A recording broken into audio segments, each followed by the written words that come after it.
Through the Looking Glass by Lewis Carrol. Chapter 1. Looking Glass House. One thing was certain, that the white kitten had nothing to do with it. It was the black kitten's fault entirely. For the white kitten had been having its face washed by the old cat for the last quarter of an hour, and bearing it pretty well considering. So you see that it couldn't have had any hand in the mischief. The way Dinah washed her children's faces was this.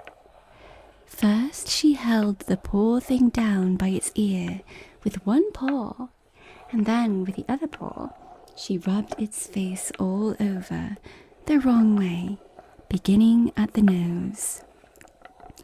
And just now, as I said, she was hard at work on the white kitten, which was lying quite still and trying to purr, no doubt feeling that it was all meant for its good.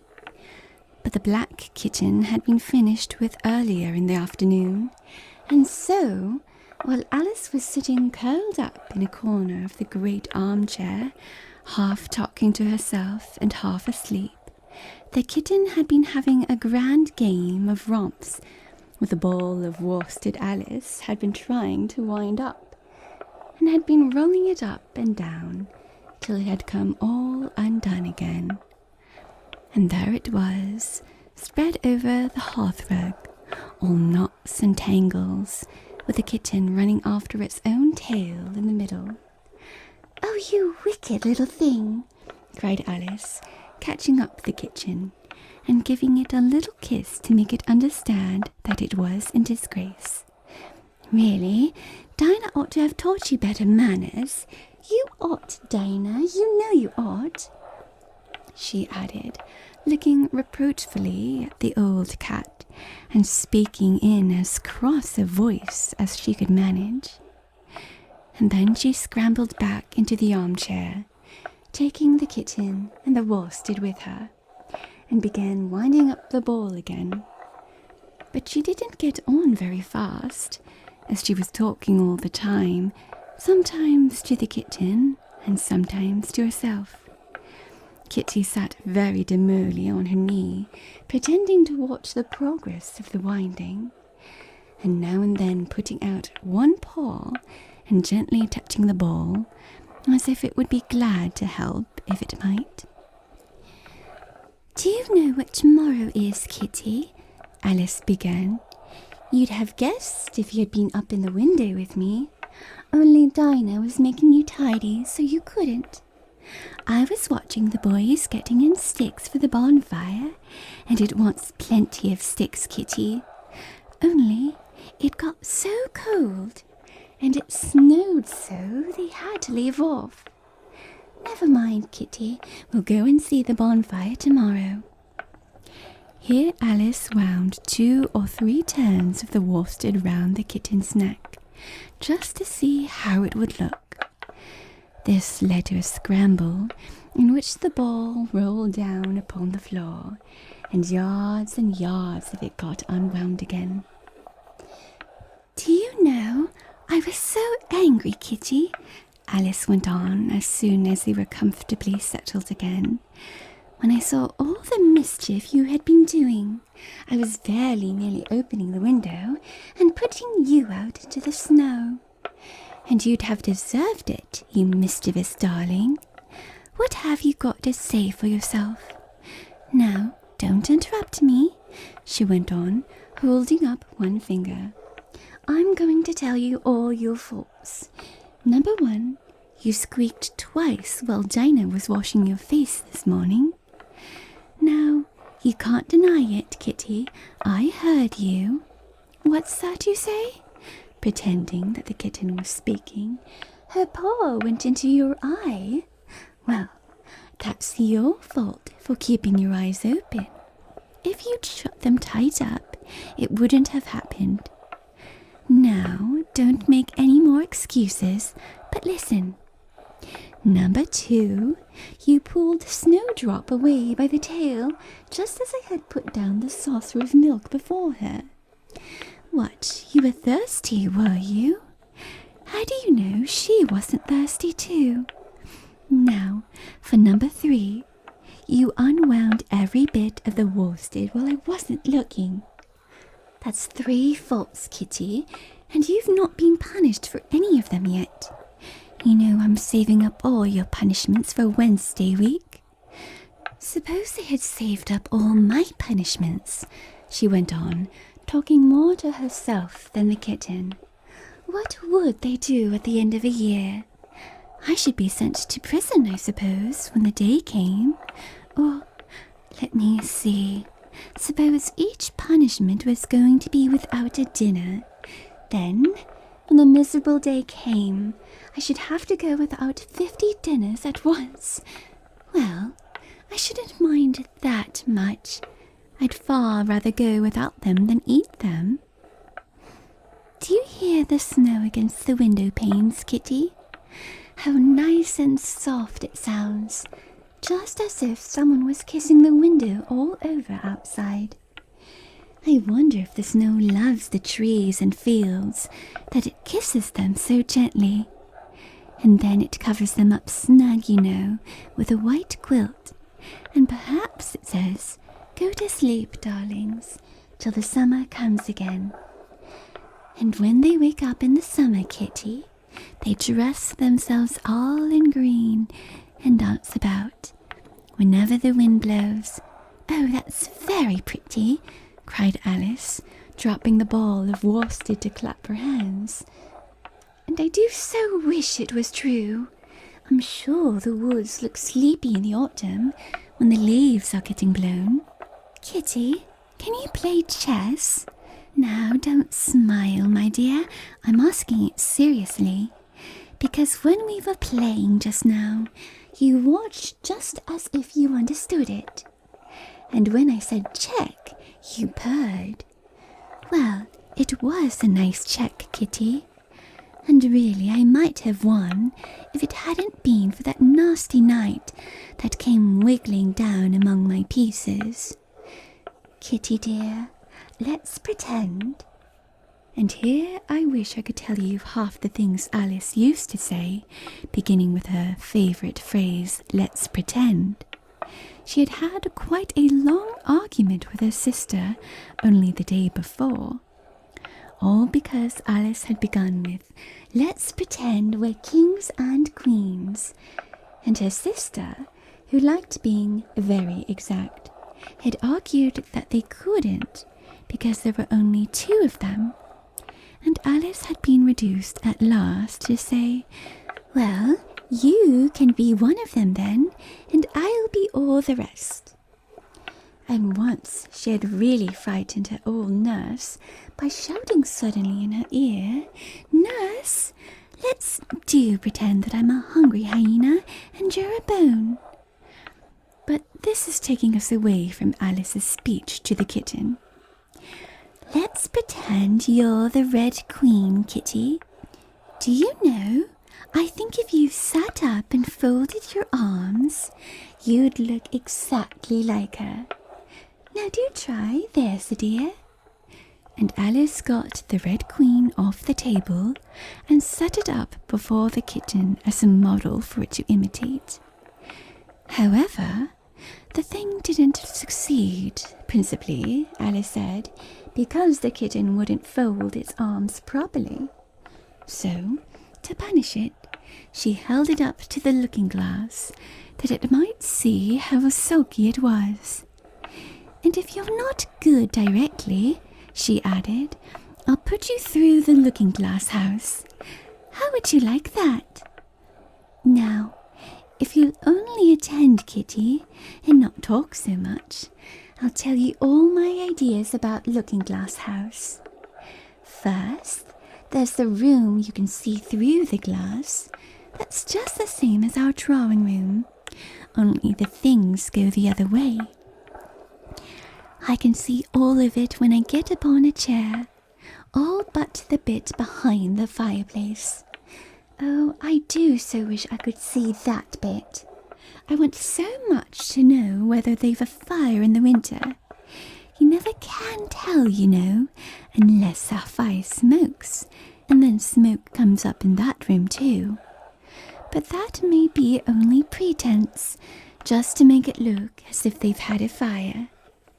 Well then, the books are something like our books, only the words go the wrong way. I know that because I've held up one of our books to the glass, and then they hold up one in the other room. How would you like to live in a looking-glass house, Kitty? I wonder if they'd give you milk in there. Perhaps looking-glass milk isn't good to drink. But, oh, Kitty, now we've come to the passage. You can just see a little peep of the passage in Looking-Glass House if you leave the door of our drawing room wide open, and it's very like our passage as far as you can see. Only you know it may be quite different on beyond. Oh, Kitty, how nice it would be if we could only get through into Looking-Glass House. I'm sure it's got, such beautiful things in it. Let's pretend there's a way of getting through into it somehow, Kitty. Let's pretend the glass has all got soft like gauze, so that we can get through. Why, it's turning into a sort of mist now, I declare. It'll be easy enough to get through.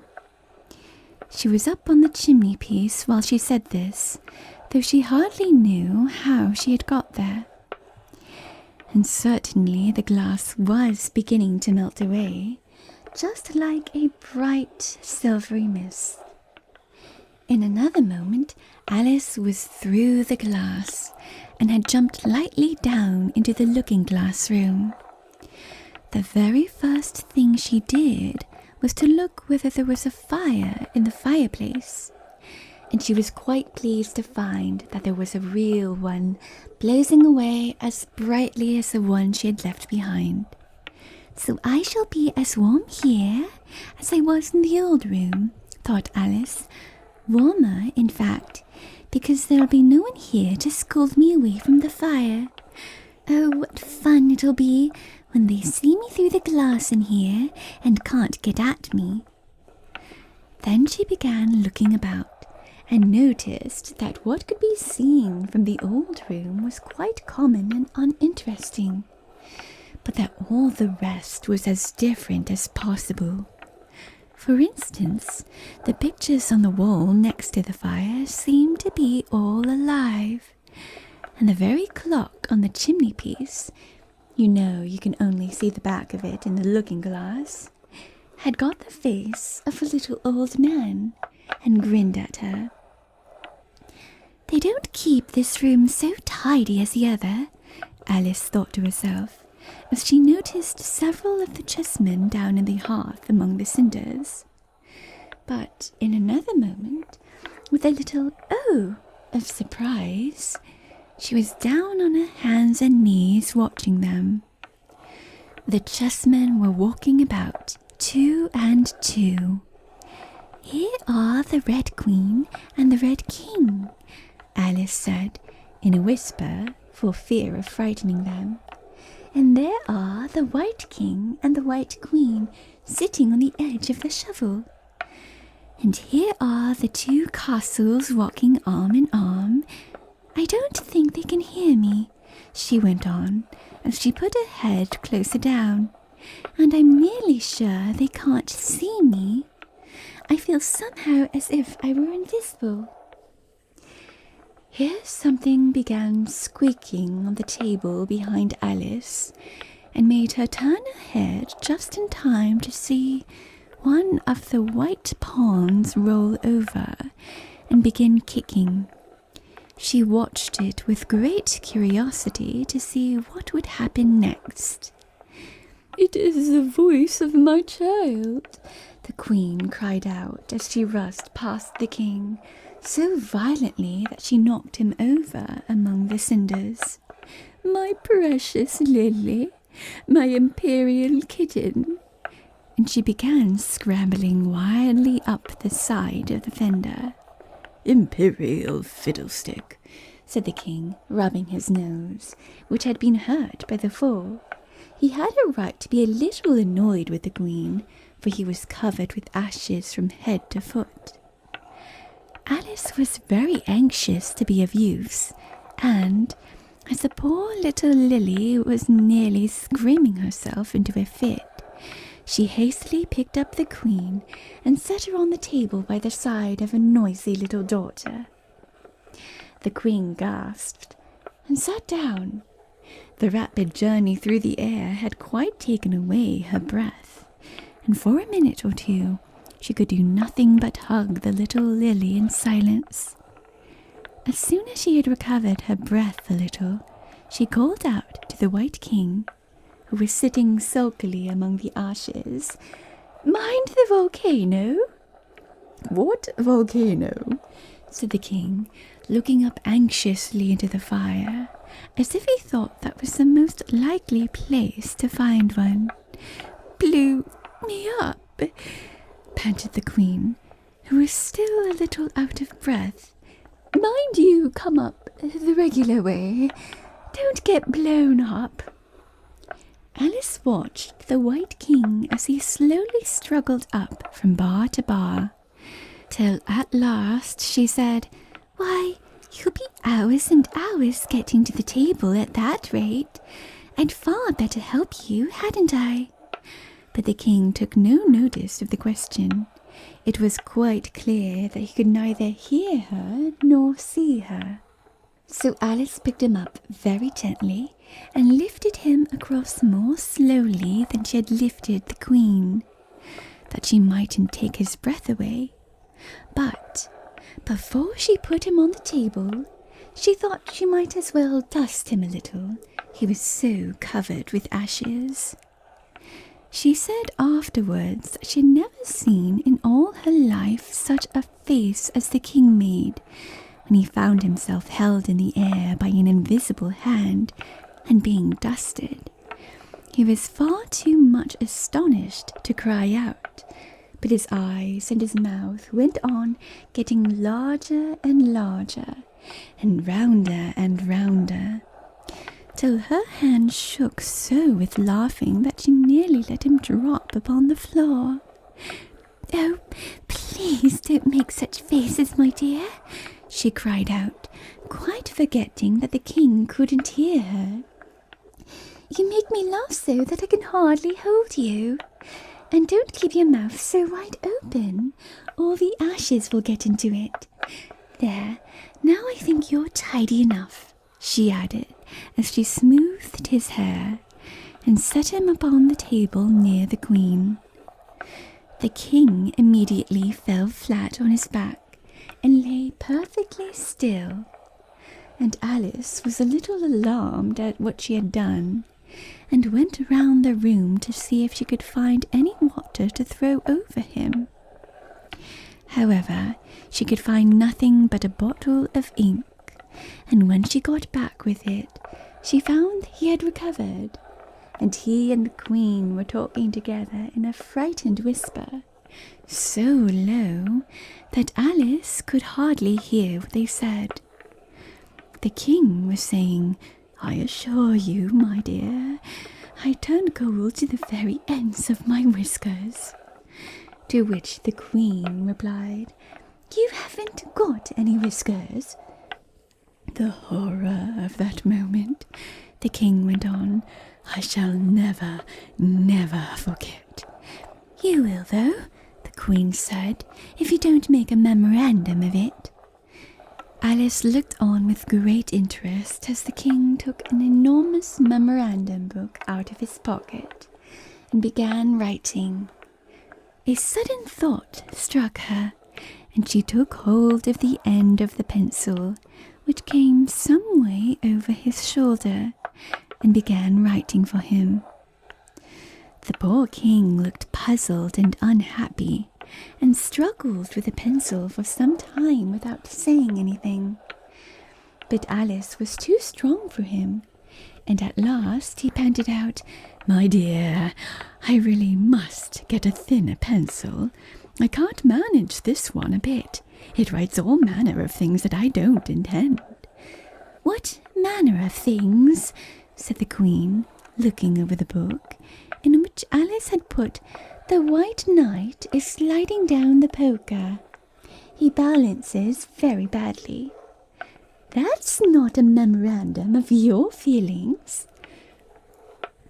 There was a book lying near Alice on the table, and while she sat watching the White King, for she was still a little anxious about him, and had the ink all ready to throw over him in case he fainted again, she turned over the leaves to find some part that she could read. "For it's all in some language I don't know," she said to herself. She puzzled over the text for some time, but at last a bright thought struck her. "Why, it's a looking-glass book, of course, and if I hold it up to a glass, the words will all go the right way again." This was the poem that Alice read. Jabberwocky. 'Twas brillig, and the slithy toves did gyre and gimble in the wabe. All mimsy were the borogoves, and the momraths outgrabe. Beware the Jabberwock, my son, the jaws that bite, the claws that catch. Beware the Jubjub bird, and shun the frumious Bandersnatch. He took his vorpal sword in hand. Long time the manxome foe he thought. So rested he by the Tumtum tree, and stood a while in thought. And as in uffish thought he stood, the Jabberwock, with eyes of flame, came whiffling through the tulgey wood, and burbled as it came. 1, 2, 1, 2, and through the vorpal blade went snicker-snack. He left it dead, and with its head he went galloping back. "And hast thou slain the Jabberwock? Come to my arms, my beamish boy. O frabjous Calloo, Calais," he chortled in his joy. 'Twas brillig, and the slithy toves did gyre and gimble in the wabe. All mimsy were the borogoves, and the momraths outgrabe. "It seems very pretty," she said when she had finished it, "but it's rather hard to understand." You see, she didn't like to confess, even to herself, that she couldn't make it out at all. "Somehow it seems to fill my head with ideas, only I don't exactly know what they are. However, somebody killed something, that's clear at any rate. But oh," thought Alice, suddenly jumping up, "if I don't make haste, I shall have to go back through the looking-glass before I've seen what the rest of the house is like. Let's have a look at the garden first." She was out of the room in a moment and ran down the stairs, or, at least, it wasn't exactly running, but a new invention of hers for getting downstairs quickly and easily, as Alice said to herself. She just kept the tips of her fingers on the handrail and floated gently down without even touching the stairs with her feet. Then she floated on through the hall, and would have gone straight out at the door in the same way if she hadn't caught hold of the doorpost. She was getting a little giddy with so much floating in the air, and was rather glad to find herself walking again in the natural way.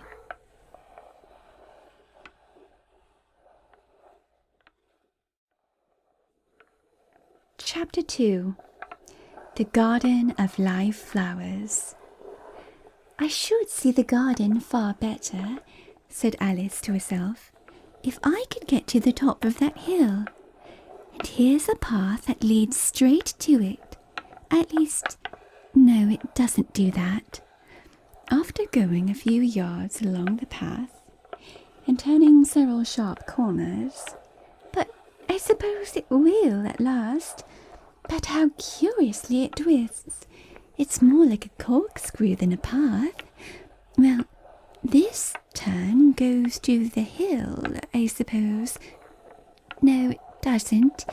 This goes straight back to the house. Well then, I'll try it the other way.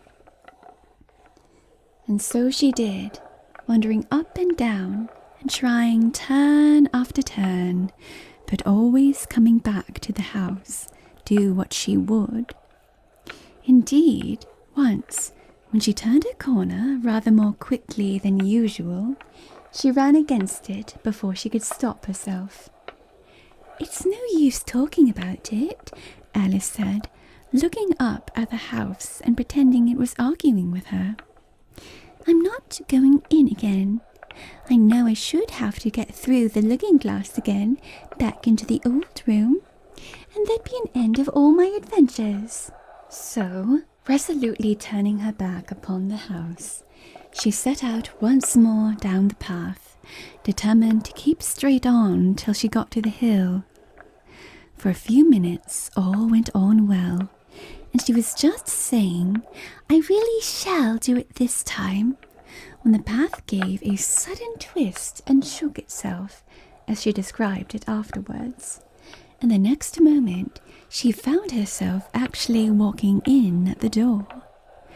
"Oh, it's too bad," she cried. "I never saw such a house for getting in the way. Never." However, there was the hill in full sight, so there was nothing to be done but start again. This time she came upon a large flower bed with a border of daisies and a willow tree growing in the middle. "Oh, Tiger Lily," said Alice, addressing herself to one that was waving gracefully about in the wind, "I wish you could talk." "We can talk," said the Tiger Lily, "when there's anybody worth talking to." Alice was so astonished that she could not speak for a minute. It quite seemed to take her breath away. At length, as the Tiger Lily only went on raving about, she spoke again in a timid voice, almost in a whisper. "And can all the flowers talk?" "As well as you can," said the Tiger Lily, "and a great deal louder." "It isn't manners for us to begin, you know," said the Rose, "and I was really wondering when you'd speak. Said I to myself, her face has got some sense in it, though it's not a clever one. Still, you're the right colour, and that goes a long way." "I don't care about the colour," the Tiger Lily remarked. "If only her petals curled up a little more, she'd be all right." Alice didn't like being criticised, so she began asking questions. "Aren't you sometimes frightened at being planted out here, with nobody to take care of you?" "There's the tree in the middle," said the Rose. "What else is it good for?" "But what could it do if any danger came?" Alice asked. "It says bow wow," cried a daisy. "That's why its branches are called boughs." "Didn't you know that?" cried another daisy, and here they all began shouting together, till the air seemed quite full of little shrill voices. "Silence, every one of you," cried the Tiger Lily, waving itself passionately from side to side and trembling with excitement. "They know I can't get at them," it panted, bending its quivering head towards Alice, "or they wouldn't dare to do it." "Never mind," Alice said in a soothing tone, and stooping down to the daisies, who were just beginning again, she whispered, "If you don't hold your tongues, I'll pick you." There was silence in a moment, and several of the pink daisies turned white. "That's right," said the Tiger Lily, The daisies are worst of all. When one speaks, they all begin together, and it's enough to make one wither to hear the way they go on. How is it you can all talk so nicely? Alice said, hoping to get it into a better temper by a compliment. I've been in many gardens before, but none of the flowers could talk. Put your hand down and feel the ground, said the tiger lily. Then you'll know why. Alice did so. It's very hard, she said, but I don't see what that has to do with it.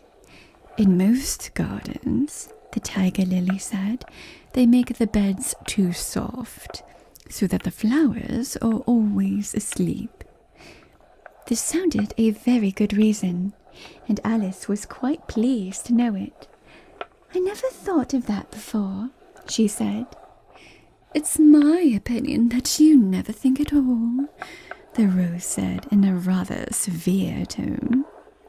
I never saw anybody that looked stupider, a violet said, so suddenly that Alice quite jumped, for it hadn't spoken before.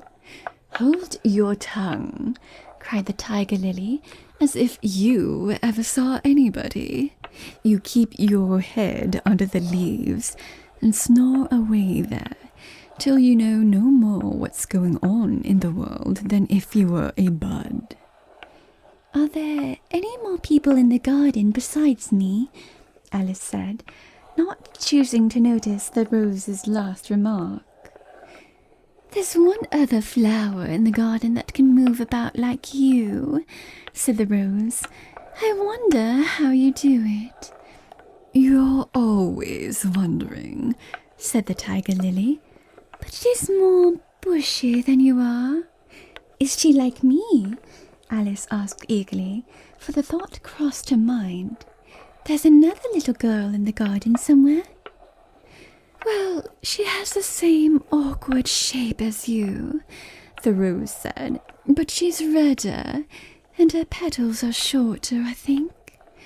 Her petals are done up close, almost like a dahlia, the tiger lily interrupted, not tumbled about anyway like yours.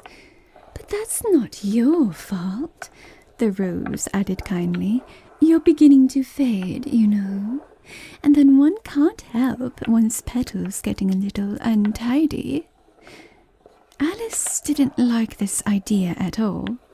So, to change the subject, she added, Does she ever come out here? I dare say you'll see her soon, said the rose. She's one of the thorny kind. Where does she wear the thorns? Alice asked with some curiosity.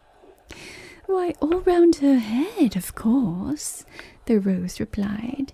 I was wondering you hadn't got some too. I thought it was the regular rule. She's coming, cried the larkspur. I hear her footstep thump, thump, thump along the gravel walk. Alice looked round eagerly and found that it was the Red Queen. She's grown a good deal, was her first remark. She had indeed. When Alice first found her in the ashes, she had only been 3 inches high, and here she was, half a head taller than Alice herself. It's the fresh air that does it, said the rose. Wonderfully fine air it is out here. I think I'll go and meet her, said Alice, for, though the flowers were interesting enough, she felt that it would be far grander to have a talk with a real queen. You can't possibly do that, said the rose. I should advise you to walk the other way.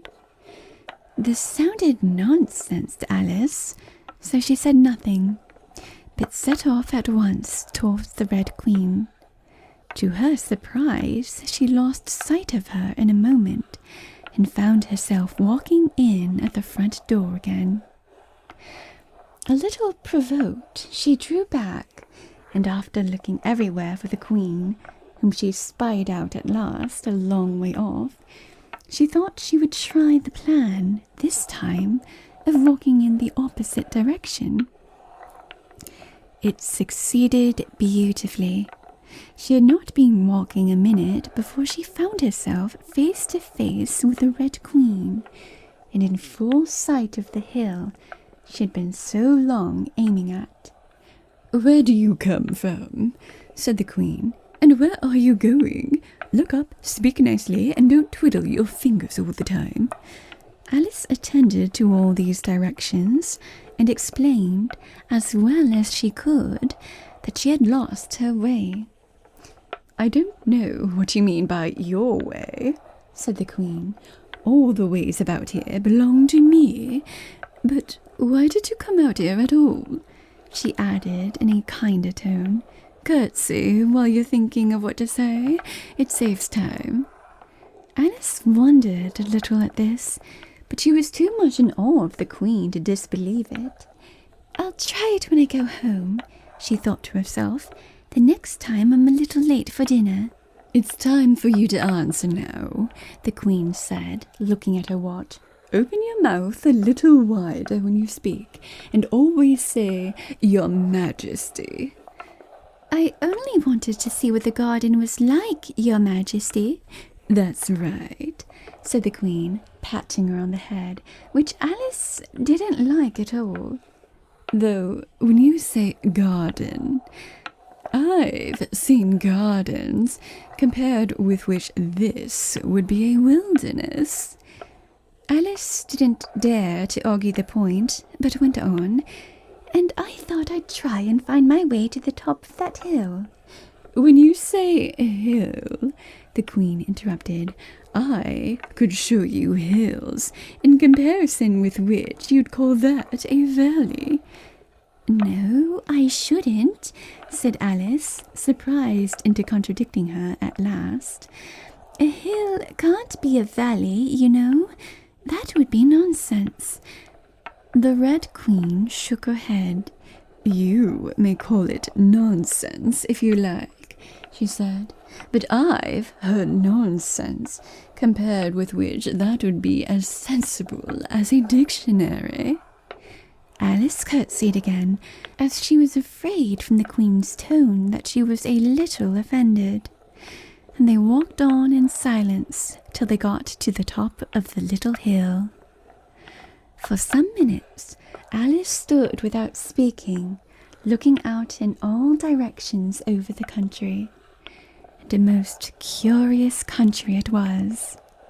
There were a number of tiny little brooks running straight across it from side to side, and the ground between them was divided up into squares by a number of little green hedges that reached from brook to brook. "I declare it's marked out just like a large chessboard," Alice said at last. "There ought to be some men moving about somewhere, and so there are," she added in a tone of delight, and her hand began to beat quickly with excitement as she went on. "It's a great, huge game of chess that's being played all over the world. If this is the world at all, you know. Oh, what fun it is! How I wish I was one of them. I wouldn't mind being a pawn, if only I might join. Though, of course, I should like to be a queen at best." She glanced rather shyly at the real Queen as she said this, but her companion only smiled pleasantly and said, "That's easily managed. You can be the White Queen's pawn, if you like, as Lily's too young to play, and you're in the second square to begin with. When you get to the 8th square, you'll be a queen." Just at this moment, somehow or other, they began to run. Alice never could quite make out, in thinking over it afterwards, how it was that they began. All she remembers is that they were running hand in hand, and the Queen went so fast that it was all she could do to keep up with her. And still the Queen kept crying, "Faster, faster!" But Alice felt she could not go faster, though she had not breath left to say so. The most curious part of the thing was that the trees and the other things round them never changed their places at all. However fast they went, they never seemed to pass anything. I wonder if all the things move round along with us, thought poor, puzzled Alice. And the Queen seemed to guess her thoughts, for she cried, "Faster! Don't try to talk." Not that Alice had any idea of doing that. She felt as if she would never be able to talk again. She was getting so much out of breath. And still the Queen cried, "Faster, faster," and dragged her along. "Are we nearly there?" Alice managed to pant out at last. "Nearly there?" the Queen repeated. "Why, we passed it 10 minutes ago. Faster." And they ran on for a time in silence, with the wind whistling in Alice's ears and almost blowing her hair off her head, she fancied. "Now, now," cried the Queen. "Faster, faster." And they went so fast that at last they seemed to skim through the air, hardly touching the ground with their feet, till suddenly, just as Alice was getting quite exhausted, they stopped, and she found herself sitting on the ground, breathless and giddy. The Queen propped her up against a tree and said kindly, "You may rest a little now." Alice looked round her in great surprise. "Why, I do believe we've been under this tree the whole time. Everything's just as it was." "Of course it is," said the Queen. "What would you have it?" "Well, in our country," said Alice, still panting a little, "you generally get to somewhere else if you ran very fast for a long time, as we've been doing." "A slow sort of country," said the Queen. "Now here, you see, it takes all the running you can do to keep in the same place. If you want to get somewhere else, you must run at least twice as fast as that." "I'd rather not try, please," said Alice. "I'm quite content to stay here. Only I am so hot and thirsty." "I know what you'd like," the Queen said good-naturedly, taking a little box out of her pocket. "Have a biscuit?" Alice thought it would not be civil to say no, though it wasn't at all what she wanted. So she took it and ate it as well as she could, and it was very dry, and she thought she had never been so nearly choked in all her life. "While you're refreshing yourself," said the Queen, "I'll just take the measurements." And she took a ribbon out of her pocket, marked in inches, and began measuring the ground and sticking little pegs in here and there. "At the end of 2 yards," she said, putting in a peg to mark the distance, "I shall give you your directions. Have another biscuit?" "No, thank you," said Alice. "One's quite enough." "Thirst quenched, I hope," said the Queen. Alice did not know what to say to this, but luckily the Queen did not wait for an answer, but went on. "At the end of 3 yards I shall repeat them, for fear of your forgetting them. At the end of 4 I shall say goodbye, and at the end of 5 I shall go." She had got all the pegs put in by this time, and Alice looked on with great interest as she returned to the tree, and then began slowly walking down the row. At the 2-yard peg she faced round and said, "A pawn goes 2 squares in its first move, you know, so you'll go very quickly through the 3rd square, by railway, I should think, and you'll find yourself in the 4th square in no time. Well, that square belongs to Tweedledum and Tweedledee. The 5th is mostly water. The 6th belongs to Humpty Dumpty. But you make no remark. I didn't know I had to make one just then, Alice faltered. You should have said, "It's extremely kind of you to tell me all this." However, we'll suppose it said, "The 7th square is all forest." However, one of the knights will show you the way. And in the 8th square we shall be queens together, and it's all feasting and fun. Alice got up and curtsied and sat down again. At the next peg, the queen turned again, and this time she said, "Speak in French when you can't think of the English for a thing. Turn out your toes as you walk, and remember who you are."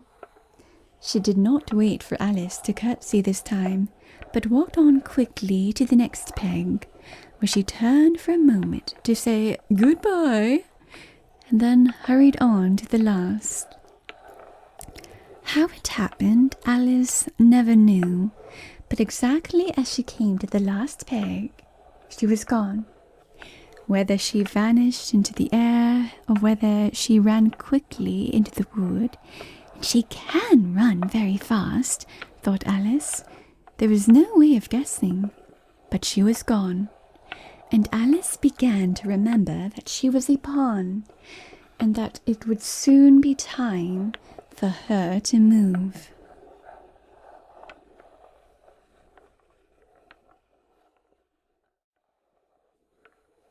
Chapter 3. Looking Glass in Sacks. Of course, the first thing to do was to make a grand survey of the country she was going to travel through. It's something very like learning geography, thought Alice, as she stood on tiptoe in hopes of being able to see a little further. Principal rivers? There are none. Principal mountains? I'm on the only one, but I don't think it's got any name. Principal towns? Why, what are those creatures making honey down there? They can't be bees. Nobody ever saw bees a mile off, you know. And for some time she stood silent, watching one of them that was bustling about among the flowers, poking its proboscis into them, just as if it was a regular bee, thought Alice. However, this was anything but a regular bee. In fact, it was an elephant, as Alice soon found out, though the idea quite took her breath away at first. And what enormous flowers they must be, was her next idea. Something like cottages with their roofs taken off, and stalks put on them. And what quantities of honey they must make. I think I'll go down and... No, I won't just yet, she went on, checking herself just as she was beginning to run down the hill, and trying to find some excuse for turning shy so suddenly. It'll never do to go down among them without a good long branch to brush them away. And what fun it'll be when they ask me how I like my walk. I shall say, "Oh, I like it well enough." Here came the favourite little toss of the head, only it was so dusty and hot, and the elephants did tease so. "I think I'll go down the other way," she said after a pause, "and perhaps I may visit the elephants later on. Besides, I do so want to get into the 3rd square." So, with this excuse, she ran down the hill and jumped over the first of the 6 little brooks. "Tickets, please," said the guard, putting his head in at the window. In a moment, everybody was holding out a ticket. They were about the same size as the people, and quite seemed to fill the carriage. "Now then, show your ticket, child," the guard went on, looking angrily at Alice. and a great many voices all said together, like the chorus of a song, thought Alice, "Don't keep him waiting, child. Why, his time is worth £1,000 a minute." "I'm afraid I haven't got one," Alice said in a frightened tone. "There wasn't a ticket office where I came from." And again the chorus of voices went on. "There wasn't room for one where she came from. The land there is worth £1,000 an inch." "Don't make excuses," said the guard. "You should have bought one from the engine driver." And once more the chorus of voices went on with, "The man that drives the engine. Why, the smoke alone is worth £1,000 a puff." Alice thought to herself, "Then there's no use in speaking." The voices didn't join in this time, as she hadn't spoken, but to her great surprise, they all thought in chorus. I hope you understand what thinking in chorus means, for I must confess that I don't. "Better say nothing at all. Language is worth £1,000 a word." "I shall dream about £1,000 tonight. I know I shall," thought Alice. All this time the guard was looking at her, first through a telescope, then through a microscope, and then through an opera glass. At last he said, "You're travelling the wrong way," and shut up the window and went away. "So young a child," said the gentleman sitting opposite to her. He was dressed in white paper. "Ought to know which way she's going, even if she doesn't know her own name."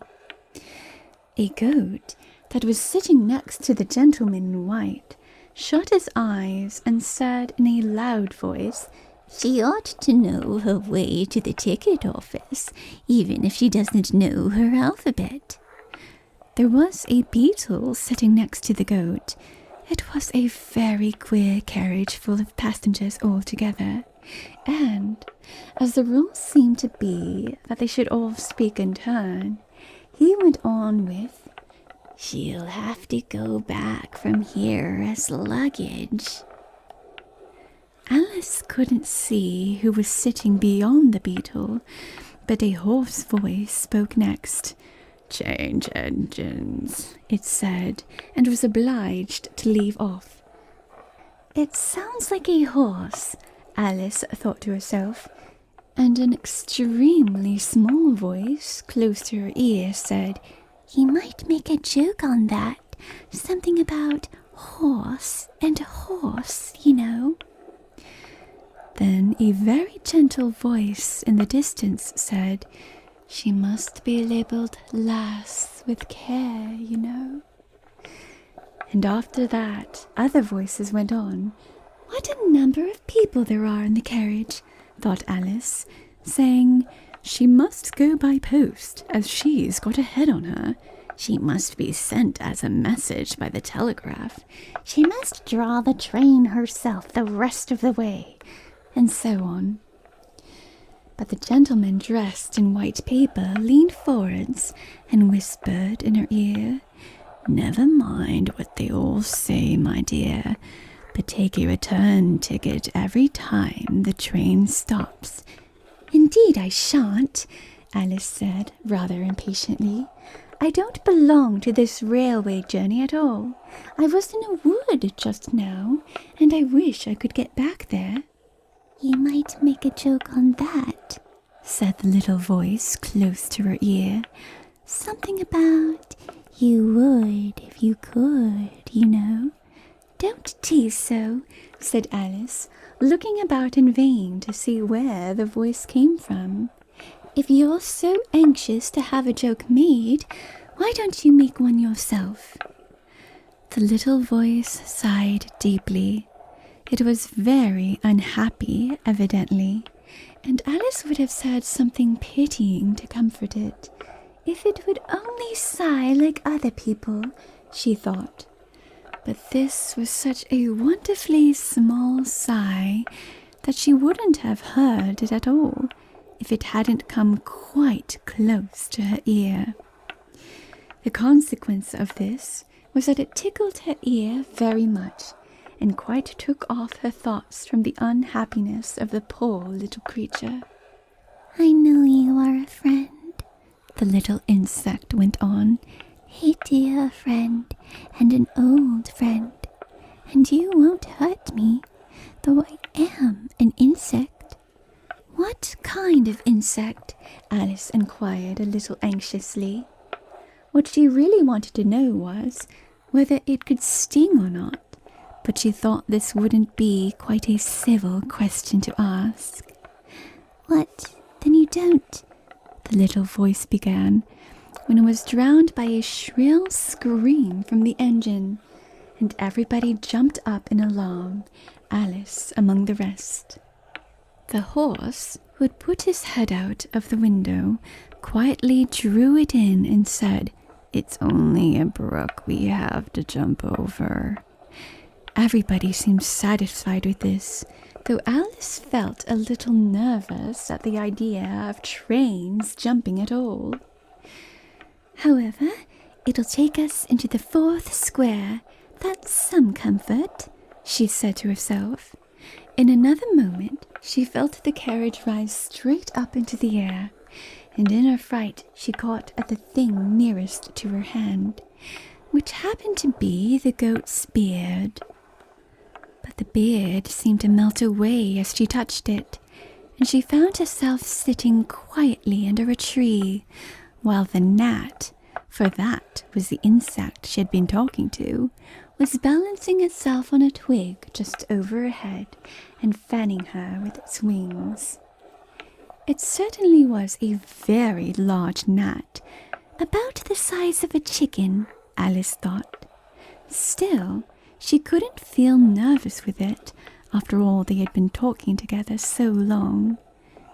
"Then you don't like all insects?" the gnat went on, as quietly as if nothing had happened. "I like them when they can talk," Alice said. "None of them ever talk where I come from." "What sort of insects do you rejoice in where you come from?" the gnat inquired. "I don't rejoice in insects at all," Alice explained, "because I'm rather afraid of them, at least the large kinds, but I can tell you the names of some of them." "Of course they answer to their names," the gnat remarked carelessly. "I never knew them to do it."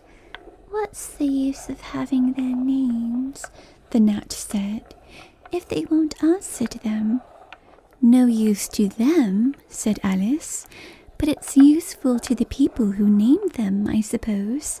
If not, why do things have names at all?" "I can't say," the gnat replied. "Further on, in the wood down there, they've got no names. However, go on with your list of insects. You're wasting time." "Well, there's the horsefly," Alice began, counting off the names on her fingers. "All right," said the gnat. "Halfway up that bush, you'll see a rocking horsefly if you look. It's made entirely of wood and gets about by swinging itself from branch to branch." "What does it live on?" Alice asked, with great curiosity. "Sap and sawdust," said the gnat. "Go on with the list." Alice looked up at the rocking horsefly with great interest, and made up her mind that it must have been just repainted. It looked so bright and sticky. And then she went on. "And there's the dragonfly." "Look on the branch above your head," said the gnat, "and there you'll find a snapdragonfly. Its body is made of plum pudding, its wings of holly leaves, and its head is a raisin burning in brandy." "And what does it live on?" "Frumenty and mince pie," the gnat replied, "and it makes its nest in a Christmas box." "And then there's the butterfly," Alice went on, after she had taken a good look at the insects with its head on fire, and had thought to herself, I wonder if that's the reason insects are so fond of flying into candles, because they want to turn into snap dragonflies. Crawling at your feet, said the gnat. Alice drew her feet back in some alarm. You may observe a bread and butterfly. Its wings are thin slices of bread and butter. Its body is a crust, and its head is a lump of sugar. And what does it live on? Weak tea with cream in it. A new difficulty came into Alice's head. Supposing it couldn't find any, she suggested. Then it would die, of course. But that must happen very often, Alice remarked thoughtfully. It always happens, said the gnat. After this, Alice was silent for a minute or two, pondering. The gnat amused itself meanwhile by humming round and round her head. At last it settled again and remarked, I suppose you don't want to lose your name. No, indeed, Alice said, a little anxiously. And yet I don't know, the gnat went on in a careless tone. Only think how convenient it would be if you could manage to go home without it. For instance, if the governess wanted to call you to your lessons, she would call out, Come here, and there she would have to leave off, because there wouldn't be any name for her to call. And of course you wouldn't have to go, you know. That would never do, I'm sure, said Alice. The governess would never think of excusing me lessons for that. If she couldn't remember my name, she'd call me Miss, as the servants do. Well, if she said Miss, and didn't say anything more, the gnat remarked, of course you'd miss your lessons. That's a joke. I wish you had made it. Why do you wish I had made it? Alice asked. It's a very bad one. But the gnat only sighed deeply, while 2 large tears came rolling down its cheeks. You shouldn't make jokes, Alice said, if it makes you so unhappy. Then came another one of those melancholy little sighs. And this time the poor gnat really seemed to have sighed itself away, for when Alice looked up, there was nothing whatever to be seen on the twig, and as she was getting quite chilly with sitting so long, she got up and walked on. She soon came to an open field with a wood on the other side of it. It looked much darker than the last wood, and Alice felt a little timid about going into it. However, on second thoughts, she made up her mind to go on, for I certainly won't go back, she thought to herself, and this was the only way to the 8th square. This must be the wood, she said thoughtfully to herself, where things have no names. I wonder what'll become of my name when I go in. I shouldn't like to lose it at all, because they'd have to give me another, and it would be almost certain to be an ugly name. But then the fun would be trying to find the creature that had got my old name. That's just like the advertisements, you know, when people lose dogs. Answers to the name of Dash had on a brass collar. Just fancy calling everything you met Alice till one of them answered. Only they wouldn't answer at all if they were wise. She was rambling on in this great way when she reached the wood. It looked very cool and shady. Well, at any rate, it's a great comfort, she said as she stepped under the trees, after being so hot, to get into what? She went on, rather surprised at not being able to think of the word. I mean, to get under this, you know, putting her hand on the trunk of the tree. What does it call itself, I wonder? I do believe it's got no name. Why, to be sure it hasn't." She stood silent for a minute, thinking. Then she suddenly began again. "Then it really has happened after all. And now, who am I? I will remember if I can. I'm determined to do it." But being determined didn't help much, and all she could say, after a great deal of puzzling, was, "L. I know it begins with L." Just then a fawn came wandering by. It looked at Alice with its large, gentle eyes, but it didn't seem at all frightened. Here then," Alice said, as she held out her hand and tried to stroke it. But it only started back a little, and then stood looking at her again. "What do you call yourself?" the fawn said at last. Such a soft, sweet voice it had. "I wish I knew," thought poor Alice. She answered, rather sadly, "Nothing just now." "Think again," it said. "That won't do." Alice thought, but nothing came of it. "Please, would you tell me what you call yourself?" she said timidly. "I think that might help a little." "I'll tell you, if you'll move a little further on," the fawn said. "I can't remember here." So they walked on together through the wood, Alice with her arms clasped lovingly round the soft neck of the fawn, till they came out into another open field. And here the fawn gave a sudden bound into the air and shook itself free from Alice's arms. "I'm a fawn!" it cried out in a voice of delight. "And dear me, you're a human child."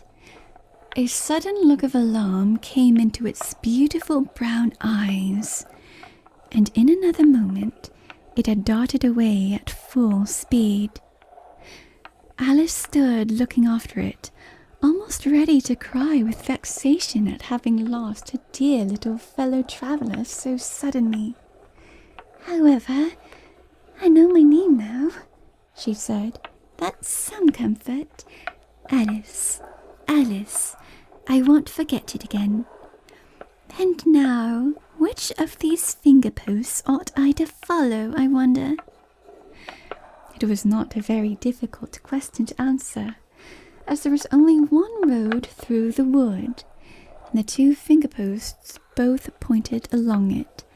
"I'll settle it," Alice said to herself, "when the road divides and they point different ways." But this did not seem likely to happen.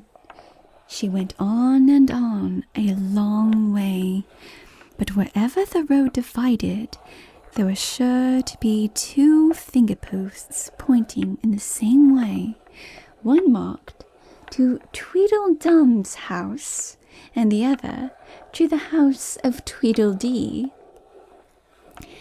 "I do believe," said Alice at last, "that they live in the same house.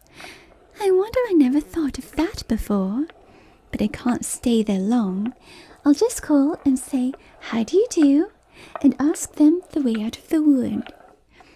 If I could only get to the 8th square before it gets dark."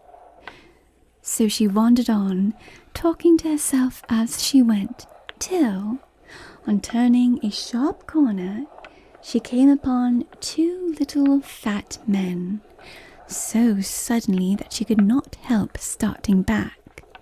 But in another moment she recovered herself, feeling sure that they must be.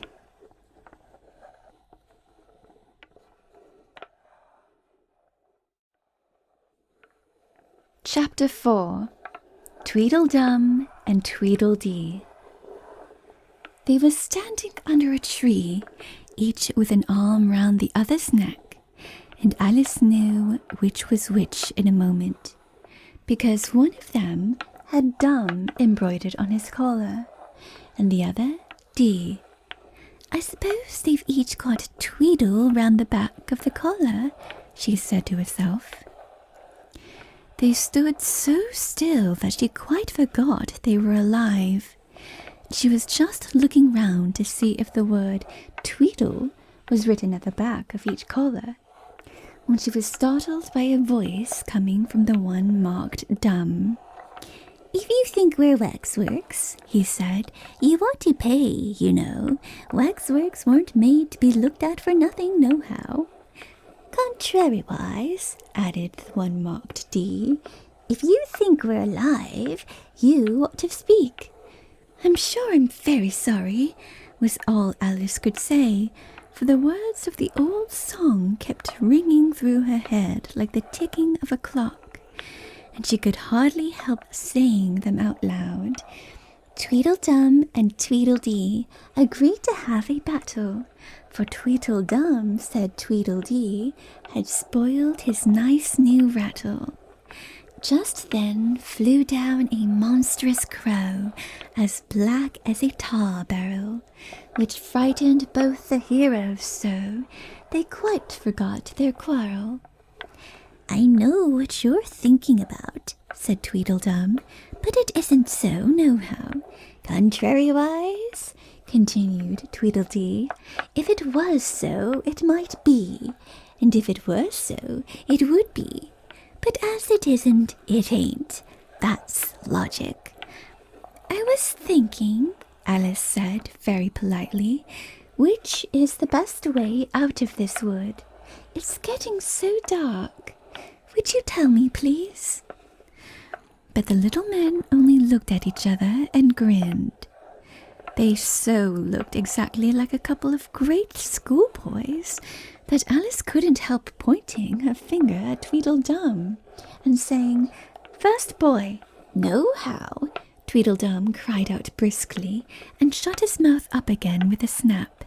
"Next boy," said Alice, passing on to Tweedledee, though she felt quite certain he would only shout out "Contrariwise," and so he did. "You've been wrong," cried Tweedledum.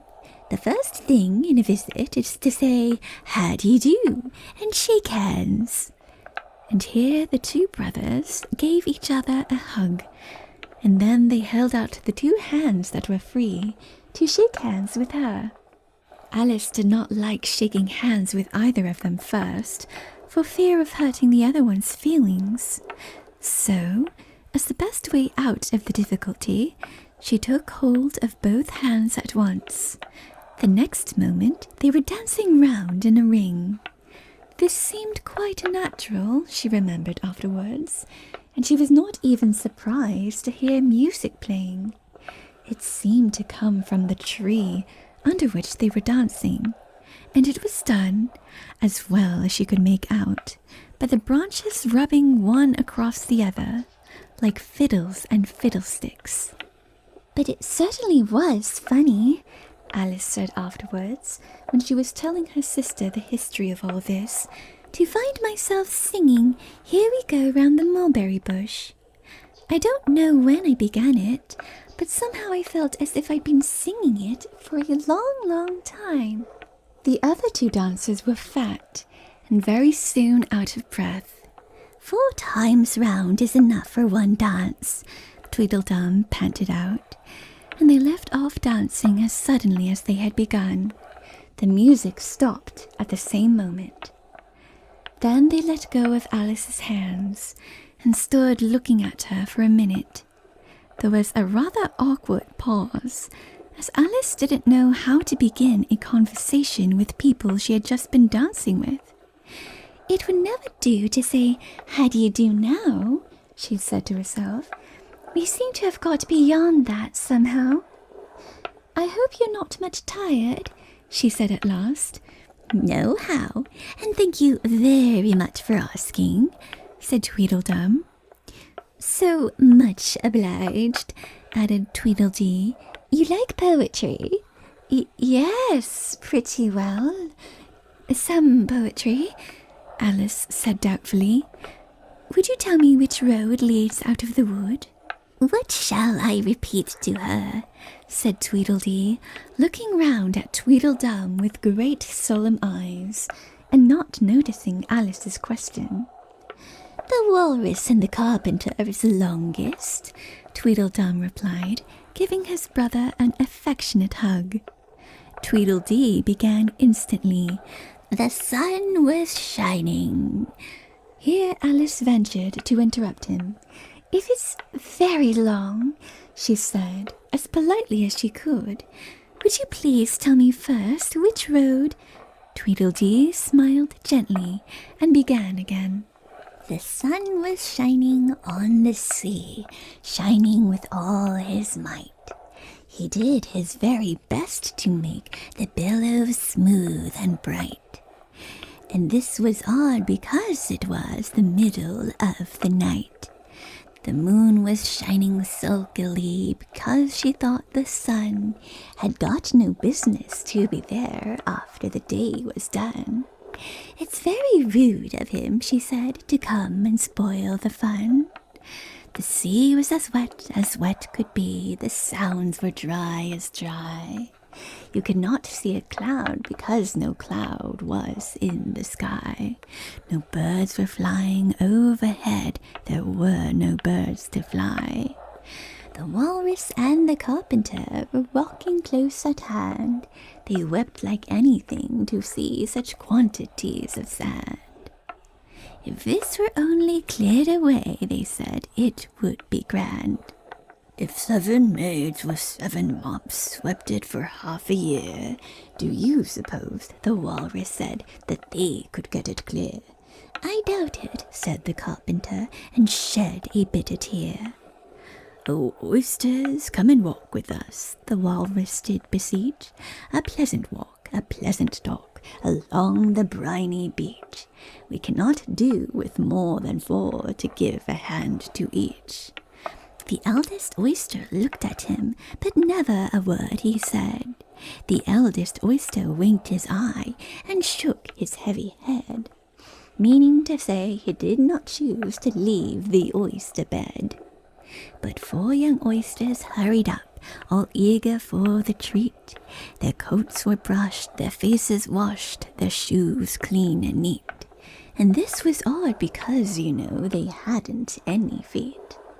4 other oysters followed them, and yet another 4. And thick and fast they came at last, and more and more and more, all hopping through the frothy waves and scrambling to the shore. The walrus and the carpenter walked on a mile or so, and then they rested on a rock conveniently low. And all the little oysters stood and waited in a row. The time has come, the walrus said, to talk of many things, of shoes and ships and sealing wax, of cabbages and kings, and why the sea is boiling hot, and whether pigs have wings.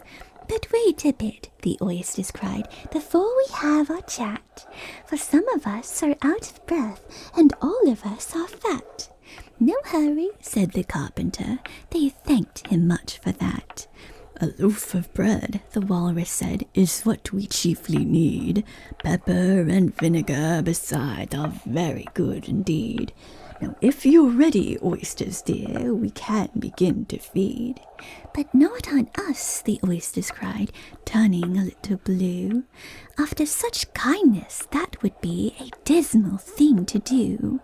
The night is fine, the walrus said. Do you admire the view? It was so kind of you to come, and you are very nice. The carpenter said nothing but, cut us another slice. I wish you were not quite so deaf. I've had to ask you twice. It seems a shame, the walrus said, to play them such a trick, after we've brought them out so far and made them trot so quick. The carpenter said nothing but, the butter's spread too quick. I'll weep for you, the walrus said. I deeply sympathize. With sobs and tears he sorted out those of the largest size, holding his pocket handkerchief before his streaming eyes. Oh, oysters, said the carpenter, you've had a pleasant run. Shall we be trotting home again? But answer came there none, and that was scarcely odd because They'd eaten every one. I like the walrus best, said Alice, because you see he was a little sorry for the poor oysters. He ate more than the carpenter, though, said Tweedledee. You see, he held his handkerchief in front, so that the carpenter couldn't count how many he took, contrariwise. That was mean, Alice said indignantly. Then I like the carpenter best, if he didn't eat so many as the walrus. But he ate as many as he could get, said Tweedledum. This was a puzzler. After a pause, Alice began again. Well, they were both very unpleasant characters. Here she checked herself in some alarm at hearing something that sounded to her like the puffing of a large steam engine in the wood near them, though she feared it was more likely to be a wild beast. Are there any lions or tigers around here? She asked timidly. It's only the Red King snoring, said Tweedledee. Come and look at him, the brothers cried, and they each took one of Alice's hands and led her up to where the king was sleeping. Isn't he a lovely sight? Said Tweedledum. Alice couldn't say honestly that he was. He had a tall red nightcap on with a tassel, and he was lying crumpled up into a sort of untidy heap, and snoring loud. Fit to snore his head off, as Tweedledum remarked. I'm afraid he'll catch cold with lying on the damp grass, said Alice, who was a very thoughtful little girl. He's dreaming now, said Tweedledee. And what do you think he's dreaming about? Alice said, nobody can guess that. Why, about you, Tweedledee exclaimed, clapping his hands triumphantly. And if he left off dreaming about you, where do you suppose you'd be? Where I am now, of course, said Alice. Not you, Tweedledee retorted contemptuously. You'd be nowhere. Why, you're only a sort of thing in his dream. If that there king was to wake, added Tweedledum, you'd go out, bang, just like a candle. I shouldn't, Alice exclaimed indignantly. Besides, if I'm only a sort of thing in his dream, what are you, I should like to know? Ditto, said Tweedledum. Ditto, ditto, cried Tweedledee. He shouted this so loud that Alice couldn't help saying, Hush! You'll be waking him, I'm afraid, if you make so much noise. Well, it's no use your talking about waking him, said Tweedledum, when you're the only one of the things in his dream. You know very well you're not real. I am real, said Alice, and began to cry. You want to make yourself a bit realer by crying? Tweedledee remarked. There's nothing to cry about. If I wasn't real, Alice said, half laughing through her tears, it all seemed so ridiculous, I shouldn't be able to cry. I hope you don't suppose those are real tears, Tweedledum interrupted in a tone of great contempt. I know they're talking nonsense, Alice thought to herself, and it's foolish to cry about it. So she brushed away her tears and went on as cheerfully as she could. At any rate, I'd better be getting out of the wood, for really it's coming on very dark. Do you think it's going to rain? Tweedledum spread a large umbrella over himself and his brother, and looked up into it. No, I don't think it is, he said. At least, not under here, nohow. But it may rain outside.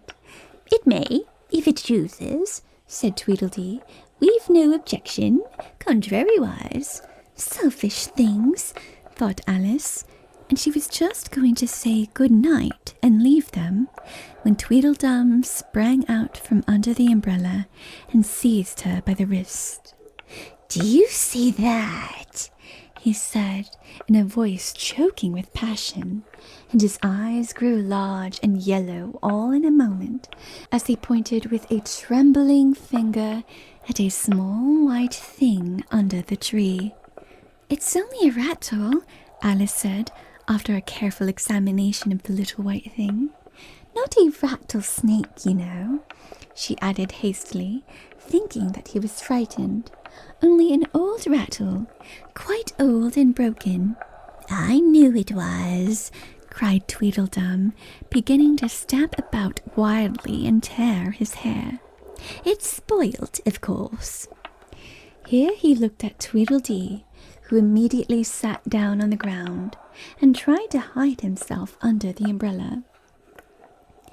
Alice laid her hand upon his arm and said in a soothing tone, "You needn't be so angry about an old rattle." "But it isn't old," Tweedledum cried, in a far greater fury than ever. "It's new, I tell you. I bought it yesterday. My nice new rattle." And his voice rose to a perfect scream. All this time, Tweedledee was trying his best to fold up the umbrella with himself in it, which was such an extraordinary thing to do that it quite took off Alice's attention from the angry brother. But he couldn't quite succeed, and it ended up in his rolling over, bundled up in the umbrella, with only his head out. And there he lay, opening and shutting his mouth and his large eyes, looking more like a fish than anything else, Alice thought. "Of course you agree to have a battle," Tweedledum said in a calmer tone. "I suppose so," the other sulkily replied as he crawled out of the umbrella. "Only she must help us to dress up, you know." So the two brothers went off hand in hand into the wood, and returned in a minute with their arms full of things, such as bolsters, blankets, hearth rugs, tablecloths, dish covers, and coal scuttles. "I hope you're a good hand at pinning and tying strings," Tweedledum remarked. "Every one of these things has got to go on somehow or another." Alice said afterwards she had never seen such a fuss made about anything in all her life. The way those two bustled about, and the quantity of things they put on, and the trouble they gave her in tying strings and fastening buttons. "Really, they'll be more like bundles of old clothes than anything else by the time they're ready," she said to herself as she arranged a bolster round the neck of Tweedledee, "to keep his head from being cut off," as he said. "You know," he added very gravely, "it's one of the most serious things that can possibly happen to one in a battle, to get one's head cut off." Alice laughed aloud, but she managed to turn it into a cough for fear of hurting his feelings. "Do I look very pale?" said Tweedledum, coming up to have his helmet tied on. He called it a helmet, though it looked certainly more like a saucepan.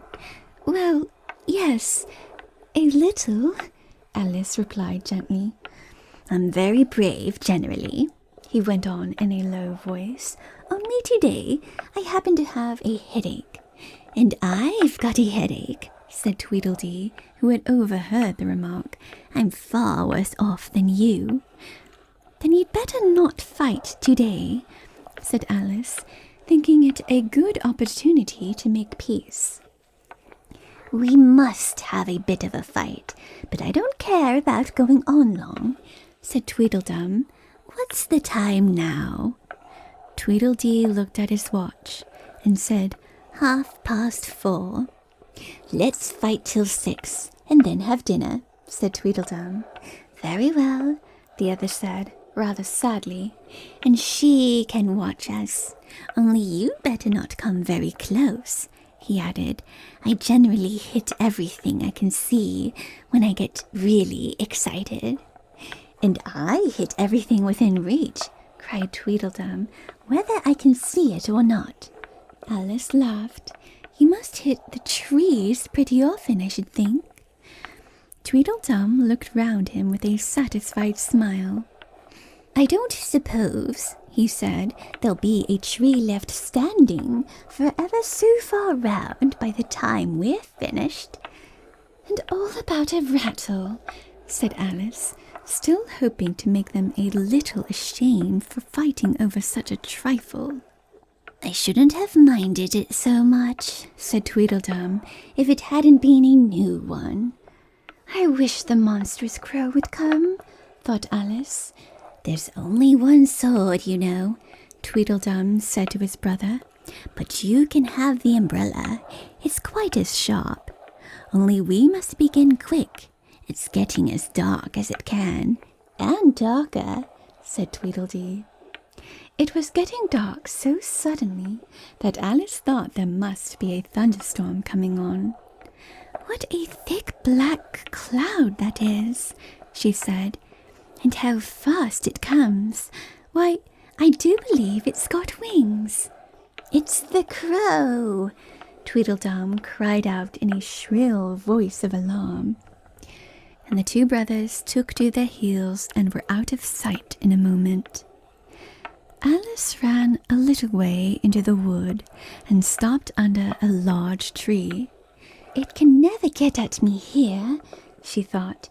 "It's far too large to squeeze itself among the trees. But I wish it wouldn't flap its wings so. It makes quite a hurricane in the wood. Here's somebody's shawl being blown away."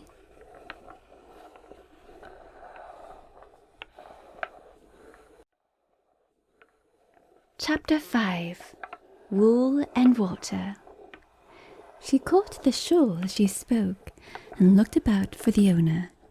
In another moment, the White Queen came running wildly through the wood, with both arms stretched out wide, as if she were flying, and Alice very civilly went to meet her with the shawl. "I'm very glad I happened to be in the way," Alice said, as she helped her to put on her shawl again.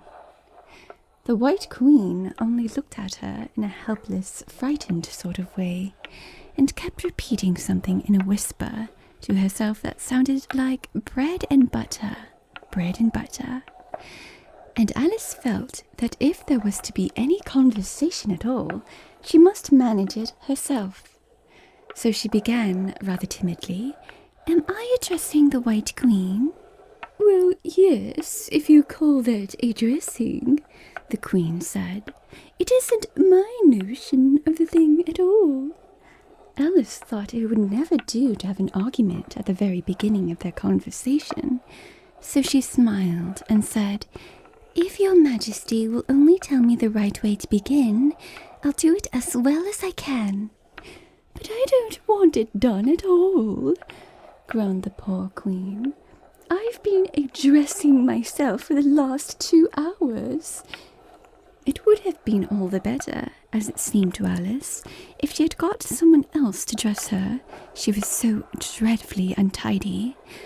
"Every single thing's crooked," Alice thought to herself, "and she's all over pins. May I put your shawl straight for you?" she added aloud. "I don't know what's the matter with it," the Queen said in a melancholy voice. "It's out of temper, I think. I've pinned it here, and I've pinned it there, but there's no pleasing it." "It can't go straight, you know, if you pin it all on one side," Alice said, as she gently put it right for her. "And dear me, what a state your hair is in." "The brush has got entangled in it," the Queen said with a sigh, "and I lost the comb yesterday." Alice carefully released the brush and did her best to get the hair into order. "Come, you look rather better now," she said, after altering some of the pins. "But really you should have a lady's maid." "I'm sure I'll take you with pleasure," the Queen said. "2 pence a week and jam every other day." Alice couldn't help laughing as she said, "I don't want you to hire me, and I don't care for jam." "It's very good jam," said the Queen. Well, I don't want any today, at any rate. You couldn't have it if you did want it, the Queen said. The rule is jam tomorrow and jam yesterday, but never jam today. It must come sometimes to jam today, Alice objected. No, it can't, said the Queen. It's jam every other day. Today isn't any other day, you know. I don't understand you, said Alice. It's dreadfully confusing. That's the effect of living backwards, the Queen said kindly. It always makes one little giddy at first. Living backwards, Alice repeated in great astonishment. I've never heard of such a thing. But there's one great advantage in it, that one's memory works both ways. I'm sure mine only works one way, Alice remarked. I can't remember things before they happen. It's a poor sort of memory that only works backwards, the Queen remarked. What sort of things do you remember best? Alice ventured to ask. Oh, things that happened the week after next, the Queen replied in a careless tone. For instance, now, she went on, sticking a large piece of plaster in her finger as she spoke, there's the King's messenger. He's in prison now, being punished, and the trial doesn't even begin till next Wednesday. And, of course, the crime comes last of all. Suppose he never commits the crime, said Alice. That would be all the better, wouldn't it? The Queen said, as she bound the plaster round her finger with a bit of ribbon. Alice felt there was no denying that. Of course it would be all the better, she said, but it wouldn't be all the better his being punished. You're wrong there, at any rate, said the Queen. Were you ever punished? Only for faults, said Alice. And you were all the better for it, I know, the Queen said triumphantly. Yes, but then I had done the things I was punished for, said Alice. That makes all the difference. But if you hadn't done them, the Queen said, that would have been better still. Better and better and better. Her voice went higher with each better, till it got quite to a squeak at last. Alice was just beginning to say, "There's a mistake somewhere," when the Queen began screaming so loud that she had to leave the sentence unfinished. "Oh, oh, oh!" shouted the Queen, shaking her hand about as if she wanted to shake it off. "My finger's bleeding! Oh, oh, oh!" Her screams were so exactly like the whistle of a steam engine that Alice had to hold both her hands over her ears. "What is the matter?" she said, as soon as there was a chance of making herself heard. "Have you pricked your finger?" "I haven't picked it yet," the Queen said, "but I soon shall. Oh, oh, oh!" "When do you expect to do it?" Alice asked, feeling very much inclined to laugh. "When I fasten my shawl again," the poor Queen groaned out. "The brooch will come undone directly. Oh, oh!" As she said the words, the brooch flew open, and the Queen clutched wildly at it and tried to clasp it again. "Take care," cried Alice. "You're holding it all crooked." And she caught at the brooch, but it was too late. The pin had slipped, and the Queen had pricked her finger. "That accounts for the bleeding, you see," she said to Alice with a smile. "Now you understand the way things happen here." "But why don't you scream now?" Alice asked, holding her hands ready to put over her ears again. "Why, I've done all the screaming already," said the Queen. "What would be the good of having it all over again?" By this time it was getting light. "The crow must have flown away, I think," said Alice. "I'm so glad it's gone. I thought it was the night coming on."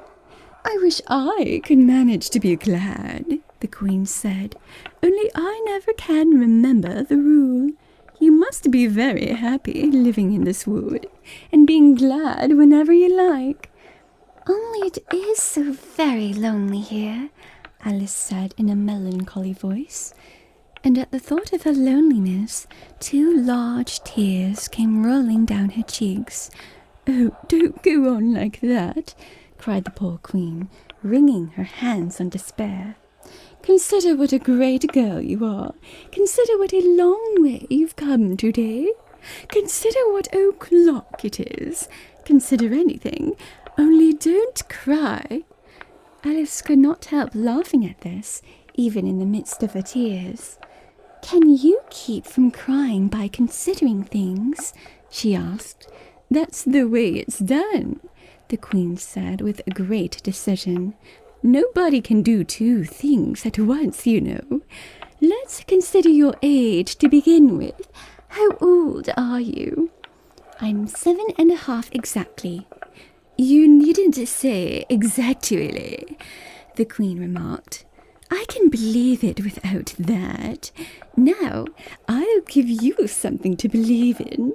I'm just 101, 5 months and a day. I can't believe that, said Alice.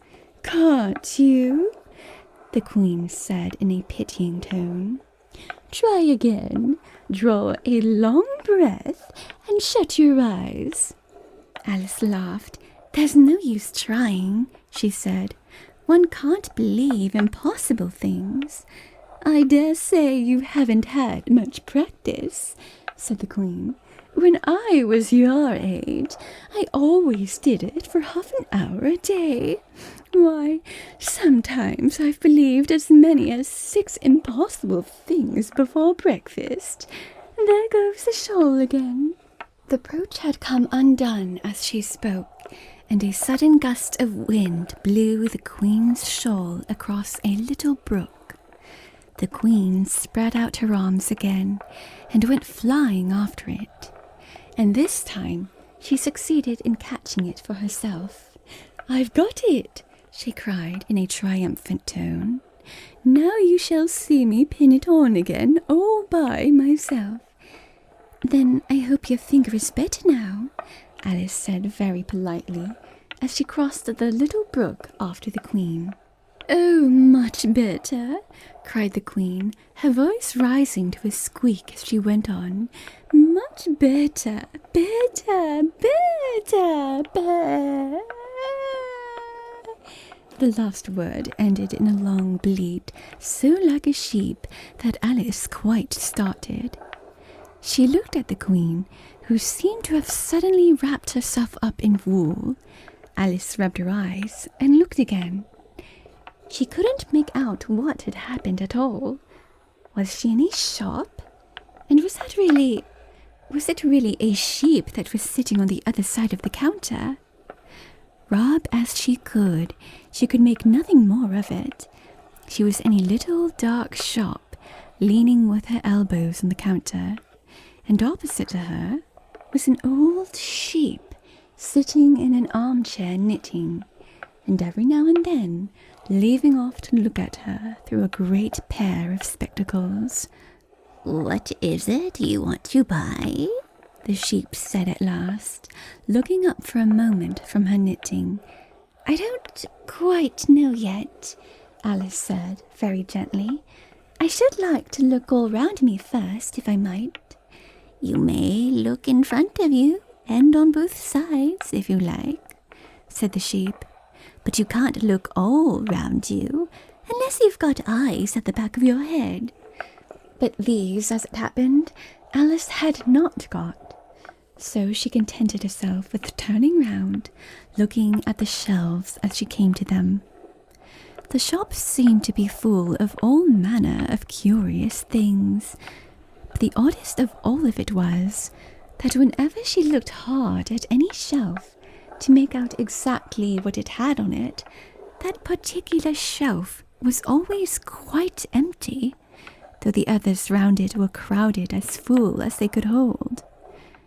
Things flow about so here, she said at last in a plaintive tone, after she had taken a minute or two in vainly pursuing a large, bright thing that looked sometimes like a doll and sometimes like a workbox, and it was always in the shelf next above the one she was looking at.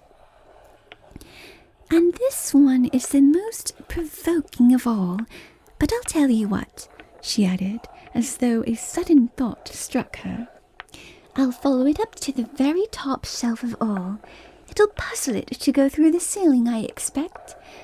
But even this plan failed.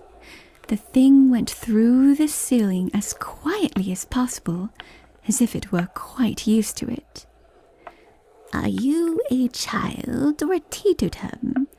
the sheep said, as she took up another pair of needles. "You make me giddy soon if you go on turning round like that."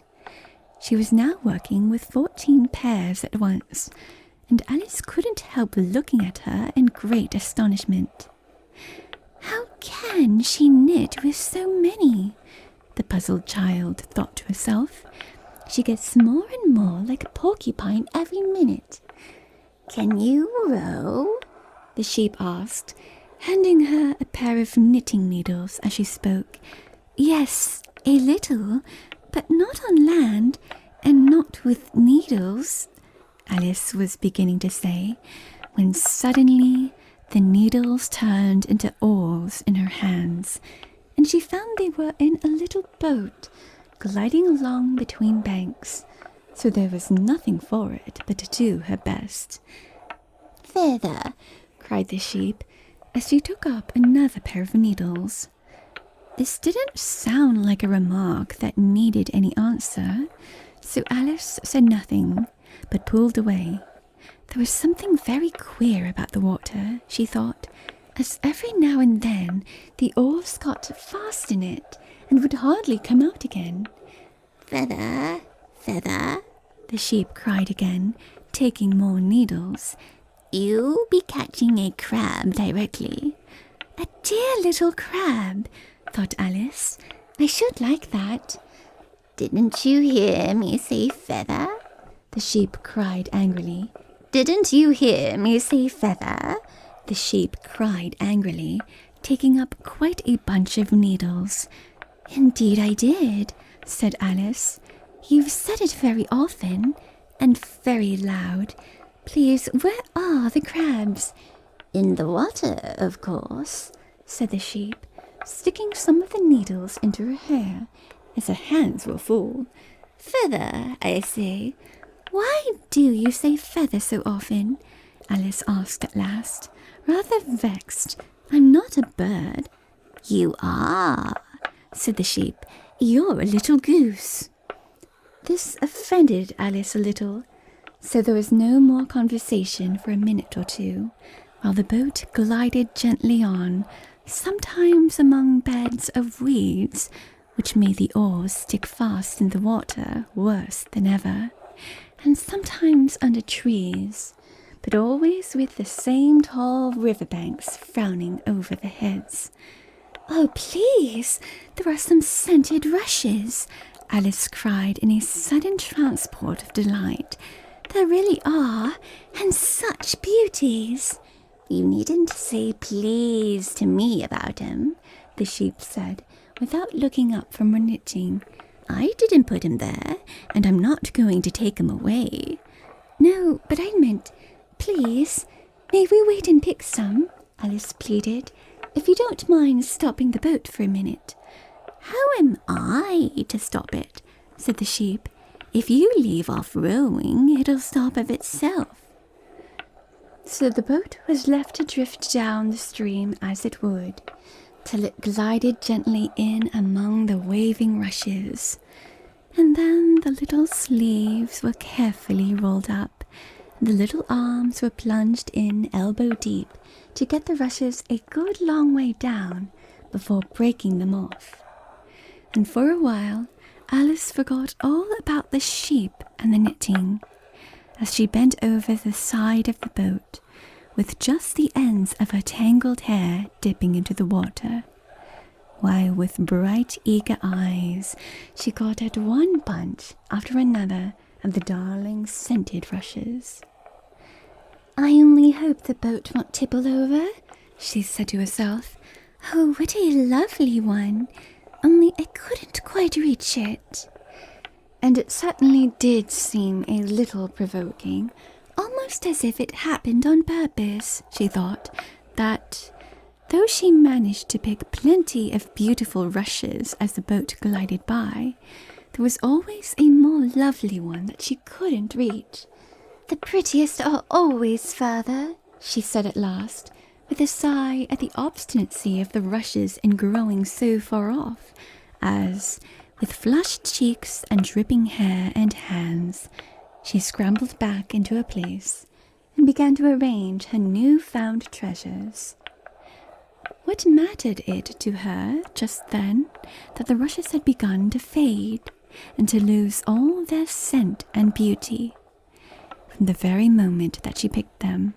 What mattered it to her just then that the rushes had begun to fade and to lose all their scent and beauty from the very moment that she picked them? Even real scented rushes, you know, last only for a little while, and these, being dream rushes, melted away almost like snow as they lay in heaps at her feet. But Alice hardly noticed this.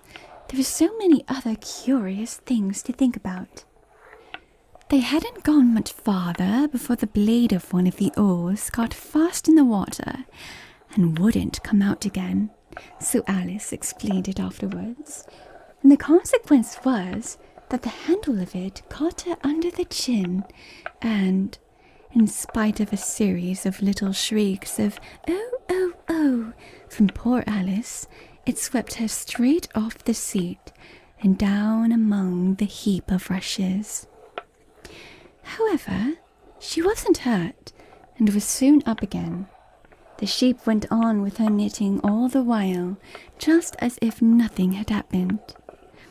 "That was a nice crab you caught," she remarked as Alice got back into her place, very much relieved to find herself still in the boat. "Was it? I didn't see it," said Alice, peeping cautiously over the side of the boat into the dark water. "I wish I hadn't let go. I should so like to see a little crab to take home with me." But the sheep only laughed scornfully and went on with her knitting. "Are there many crabs here?" said Alice. "Crabs and all sorts of things," said the sheep. "Plenty of choice. Only make up your mind. Now, what do you want to buy?" "To buy?" Alice echoed in a tone that was half astonished and half frightened, for the oars and the boat and the river had vanished all in a moment, and she was back again in the little dark shop. "I should like to buy an egg, please," she said timidly. "How do you sell them?" 5 farthing for one, 2 for two," the sheep replied. "Then 2 are cheaper than 1, Alice said in a surprised tone, taking out her purse. "Only you must eat them both if you buy 2, said the sheep. "Then I'll have 1, please," said Alice, as she put the money down on the counter, for she thought to herself, they mightn't be at all nice, you know. The sheep took the money and put it away in a box. Then she said, "I never put things into people's hands. That would never do. You must get it for yourself." And so saying, she went off to the other end of the shop and set the egg upright on a shelf. "I wonder why it wouldn't do," thought Alice, as she groped her way among the tables and chairs, for the shop was very dark towards the end. "The egg seems to get further away the more I walk towards it. Let me see. Is this a chair? Why, it's got branches, I declare. How very odd to find trees growing here. And actually, here's a little brook. Well, This is the very queerest shop I ever saw." So she went on, wondering more and more at every step, as everything turned into a tree the moment she came up to it, and she quite expected the egg to do the same.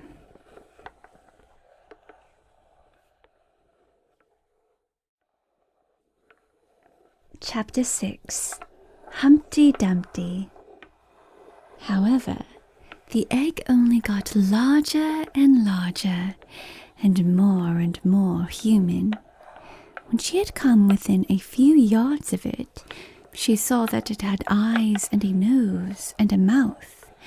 And when she had come close to it, she saw clearly that it was Humpty Dumpty himself. "I can't believe anybody else," she said to herself. "I'm as certain of it as if his name were written all over his face." It might have been written 100 times easily on that enormous face.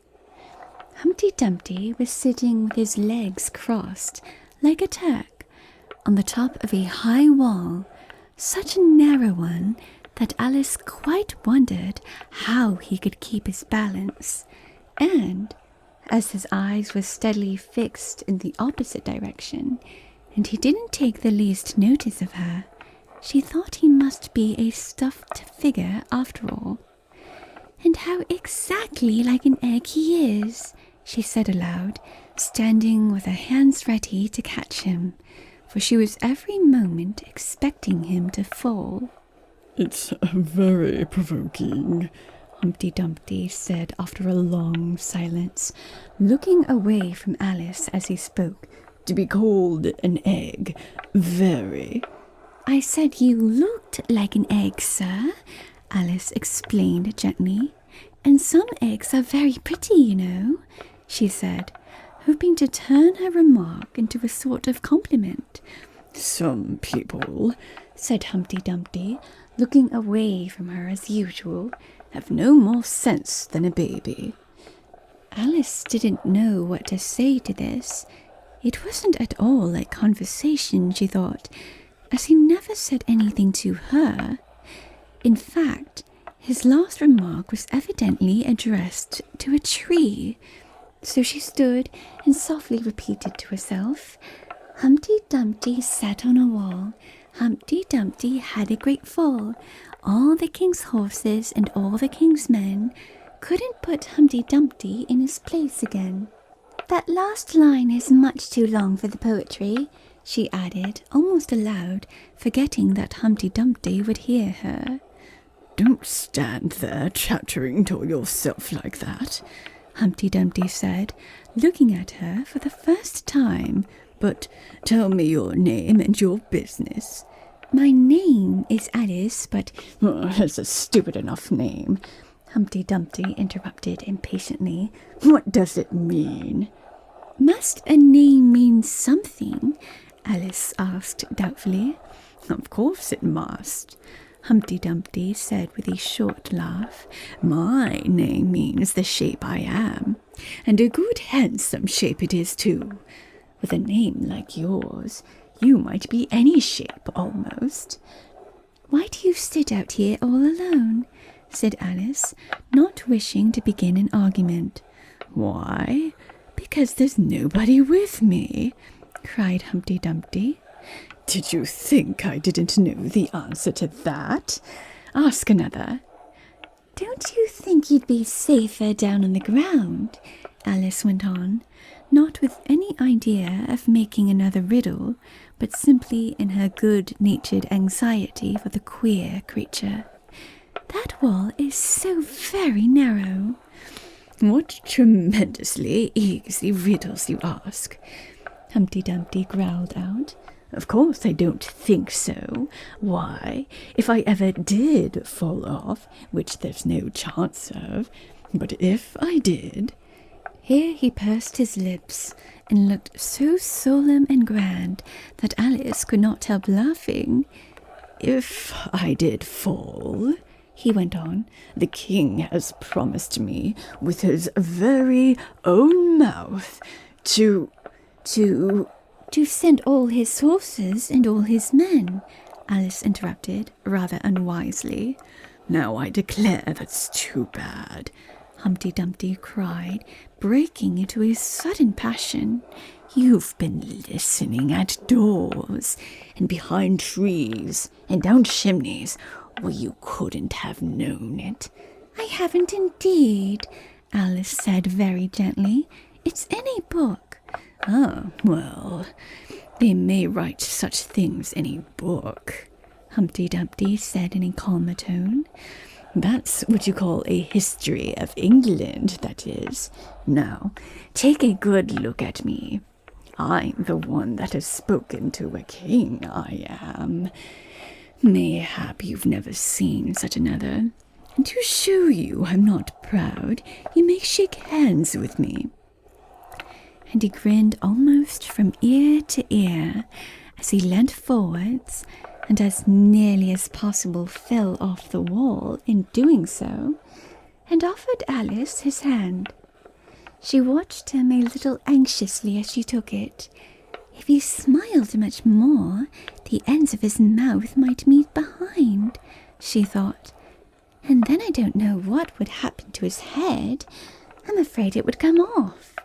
"Yes, all his horses and all his men," Humpty Dumpty went on. "They'd pick me up again in a minute, they would. However, this conversation is going on a little too fast. Let's go back to the last remark but one." "I'm afraid I can't remember it," Alice said very politely. "In that case, we start fresh," said Humpty Dumpty. "And it's my turn to choose a subject." "He talks about it just as if it were a game," thought Alice. "So here's a question for you. How old did you say you were?" Alice made a short calculation and said 7 years and 6 months. "Wrong," Humpty Dumpty declared triumphantly. "You never said a word like it." "I thought you meant, how old are you?" Alice explained. "If I'd meant that, I'd have said it," said Humpty Dumpty. Alice didn't want to begin another argument, so she said nothing. 7 years and 6 months, Humpty Dumpty repeated thoughtfully. "An uncomfortable sort of age. Now, if you'd asked my advice, I'd have said, leave off at 7. But it's too late now." "I never ask advice about growing," Alice said indignantly. "Too proud?" the other inquired. Alice felt even more indignant at this suggestion. "I mean," she said, "that one can't help growing older." "One can't, perhaps," said Humpty Dumpty, "but 2 can. With proper assistance, you might have left off at 7. "What a beautiful belt you've got on," Alice suddenly remarked. They had had quite enough of the subject of age, she thought, and if they were really going to take turns in choosing subjects, it was her turn now. At least, she corrected herself on second thoughts, a beautiful cravat, I should have said. No, a belt, I beg your pardon, she added in dismay, for Humpty Dumpty looked thoroughly offended, and she began to wish she hadn't chosen that subject. If only I knew, she thought to herself, which was neck and which was waist. Evidently, Humpty Dumpty was very angry, though he had said nothing for a minute or two. When he did speak again, it was in a deep growl. "It is a most provoking thing," he said at last, "when a person doesn't know a cravat from a belt." I know it's very ignorant of me, Alice said, in so humble a tone that Humpty Dumpty relented. It's a cravat, child, and a beautiful one, as you say. It's a present from the White King and Queen. There now." "Is it really?" said Alice, quite pleased to find that she had chosen a good subject after all. "They gave it to me," Humpty Dumpty continued thoughtfully, as he crossed one knee over the other and clasped his hands round it. "They gave it to me for an unbirthday present." "I beg your pardon?" Alice said with a puzzled air. "I'm not offended," said Humpty Dumpty. "I mean, what is an unbirthday present?" "A present given when it isn't your birthday, of course." Alice considered a little. "I like birthday presents best," she said at last. "You don't know what you're talking about," cried Humpty Dumpty. "How many days are there in a year?" 365, said Alice. "And how many birthdays have you?" 1. "And if you take one from 365, what remains?" 364, of course. Humpty Dumpty looked doubtful. "I'd rather see that done on paper," he said. Alice couldn't help smiling as she took out her memorandum book and worked out the sum for him. Humpty Dumpty took the book and looked at it earnestly. "That seems to be done right," he began. "You're holding it upside down," Alice interrupted. "To be sure I was," Humpty Dumpty said gaily as she turned it round for him. "I thought it looked a little queer. As I was saying, that seems to be done right, though I haven't time to look it over thoroughly just now, and that shows that there are 364 days when you might get unbirthday presents." "Certainly," said Alice. "And only one for birthday presents, you know. There's glory for you." "I don't know what you mean by glory," Alice said. Humpty Dumpty smiled contemptuously. "Of course you don't, till I tell you. I meant there's a nice knock-down argument for you." "But glory doesn't mean a nice knock-down argument," Alice objected. "When I use a word," Humpty Dumpty said in a rather scornful tone, "it means just what I choose it to mean, neither more nor less." "The question is," said Alice, "whether you can make words mean so many different things." "The question is," said Humpty Dumpty, "which is to be master? That's all." Alice was much too puzzled to say anything, so after a minute, Humpty Dumpty began again. "They've a temper, some of them, particularly verbs. They're the proudest. Adjectives you can do anything with, but not verbs. However, I can manage the whole lot of them. Impenetrability, that's what I say." "Would you tell me, please," said Alice, "what that means?" "Now you talk like a reasonable child," said Humpty Dumpty, looking very much pleased. "I meant by impenetrability that we've had enough of that subject, and it would be just as well if you'd mention what you mean to do next. As I suppose you don't mean to stop here all the rest of your life." "That's a great deal to make one word mean," Alice said in a thoughtful tone. "When I make a word, I do a lot of work like that," said Humpty Dumpty. "I always pay it extra." "Oh," said Alice. She was much too puzzled to make any other remark. "Ah, you should see 'em come round me of a Saturday night," Humpty Dumpty went on, wagging his head gravely from side to side. "For to get their wages, you know." Alice didn't venture to ask what he paid them with, and so, you see, I can't tell you. You seem very clever at explaining words, sir, said Alice.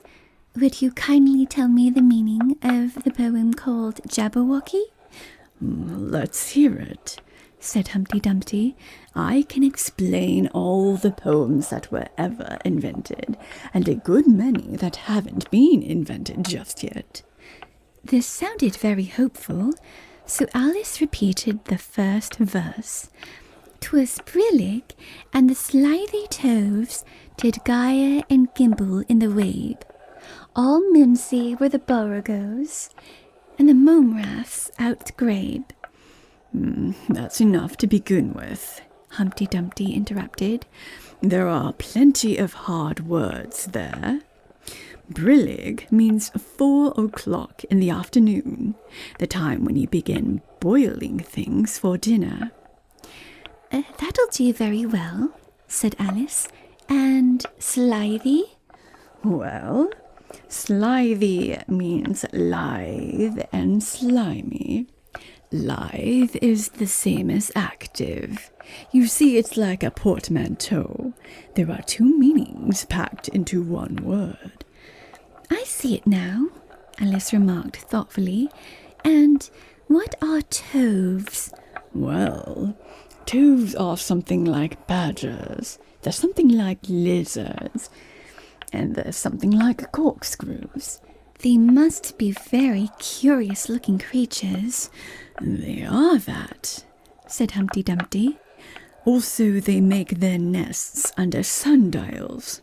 Also, they live on cheese. And what's the gyre and to gimble?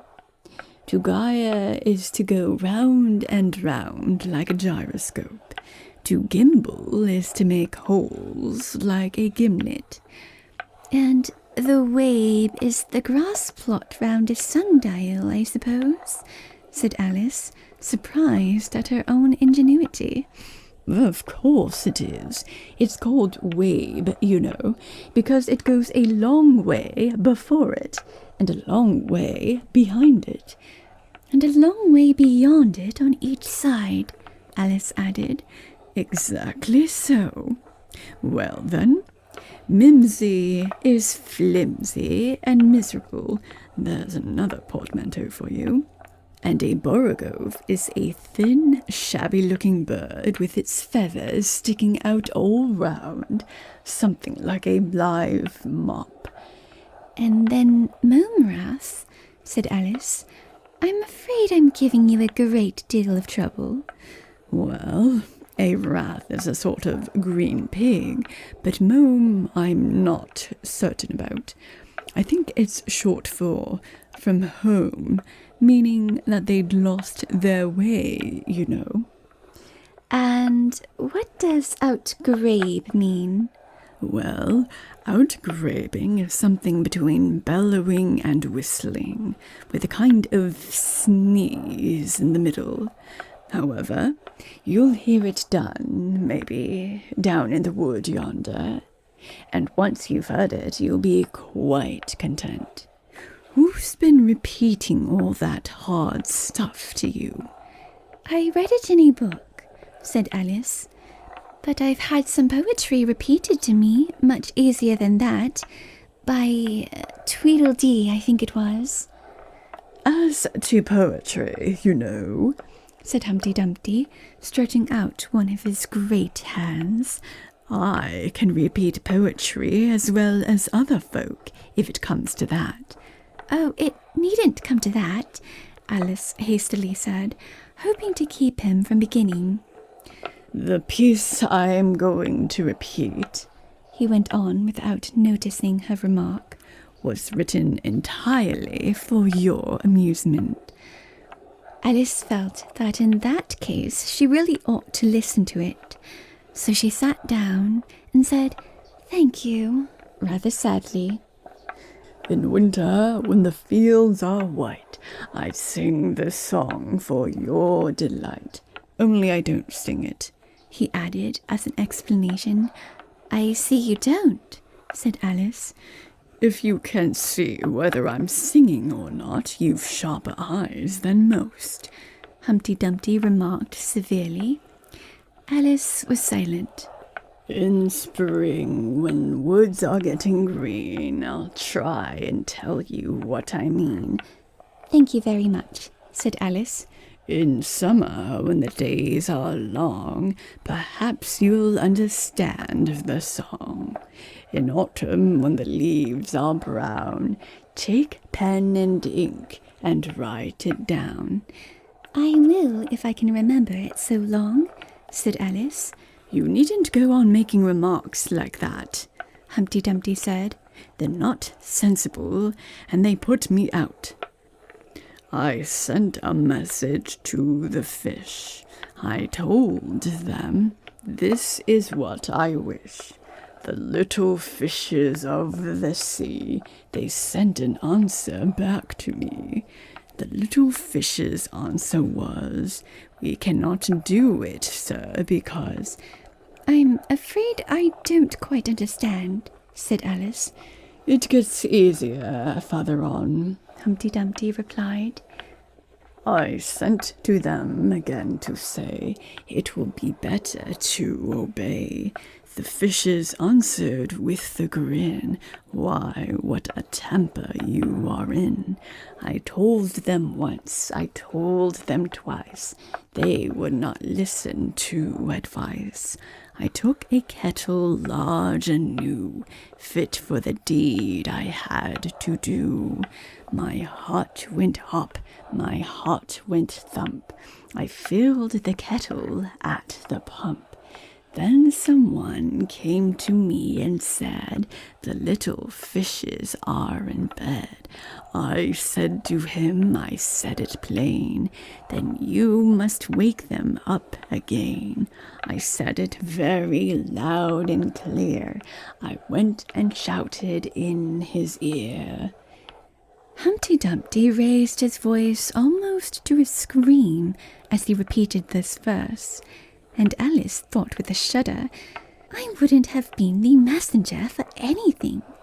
But he was very stiff and proud.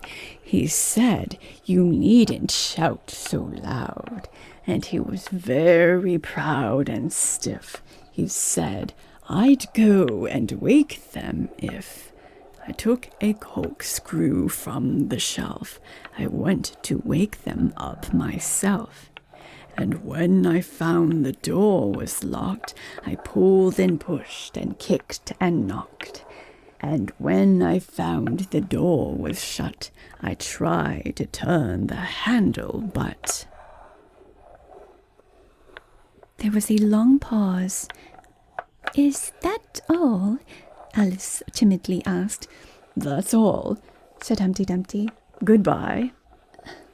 This was rather sudden, Alice thought, but after such a very strong hint that she ought to be going, she felt that it would be hardly civil to stay. So she got up and held out her hand. Goodbye, till we meet again, she said as cheerfully as she could. I shouldn't know you again if we did meet, Humpty Dumpty replied in a discontented tone, giving her one of his fingers to shake. You're so exactly like other people. Their face is what one generally goes by, Alice remarked in a thoughtful tone. That's just what I complain of, said Humpty Dumpty. Your face is the same as everybody has. The two eyes, so... Marking their places in the air with his thumb. Nose in the middle, mouth under. It's always the same. Now, if he had two eyes on the same side of the nose, for instance, or the mouth at the top, that would be some help. It wouldn't look very nice, Alice objected, but Humpty Dumpty only shut his eyes and said, Wait till you've tried. Alice waited a minute to see if he would speak again, but as he never opened his eyes or took any further notice of her, she said, Goodbye, once more, And, getting no answer to this, she quietly walked away. But she couldn't help saying to herself as she went, "Of all the unsatisfactory—" She repeated this aloud, as it was a great comfort to have such a long word to say. "Of all the unsatisfactory people I ever met—" She never finished the sentence, for at this moment a heavy crash shook the forest from end to end.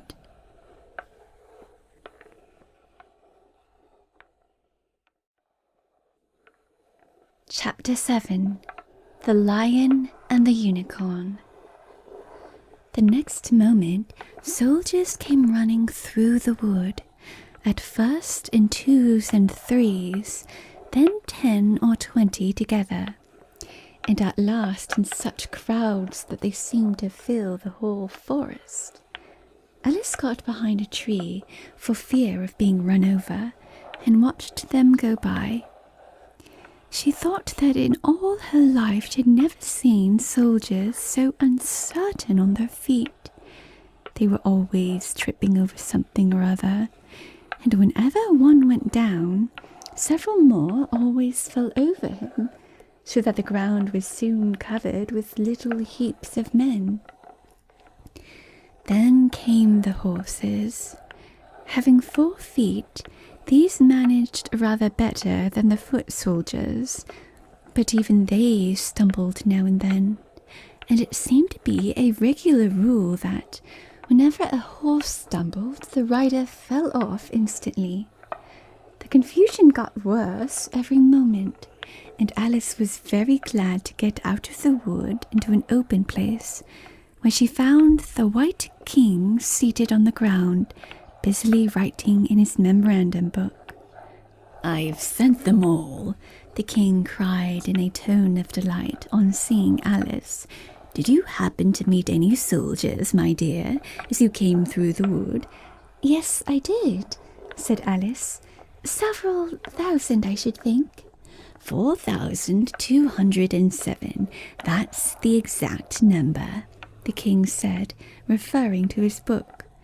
"I couldn't send all the horses, you know, because 2 of them are wanted in the game. And I haven't sent the 2 messengers either. They're both gone to the town. Just look along the road and tell me if you can see either of them." "I see nobody on the road," said Alice. "Oh, I only wish I had such eyes," the king remarked in a fretful tone, "to be able to see nobody, and at that distance too. Why, it's as much as I can do to see real people by this light."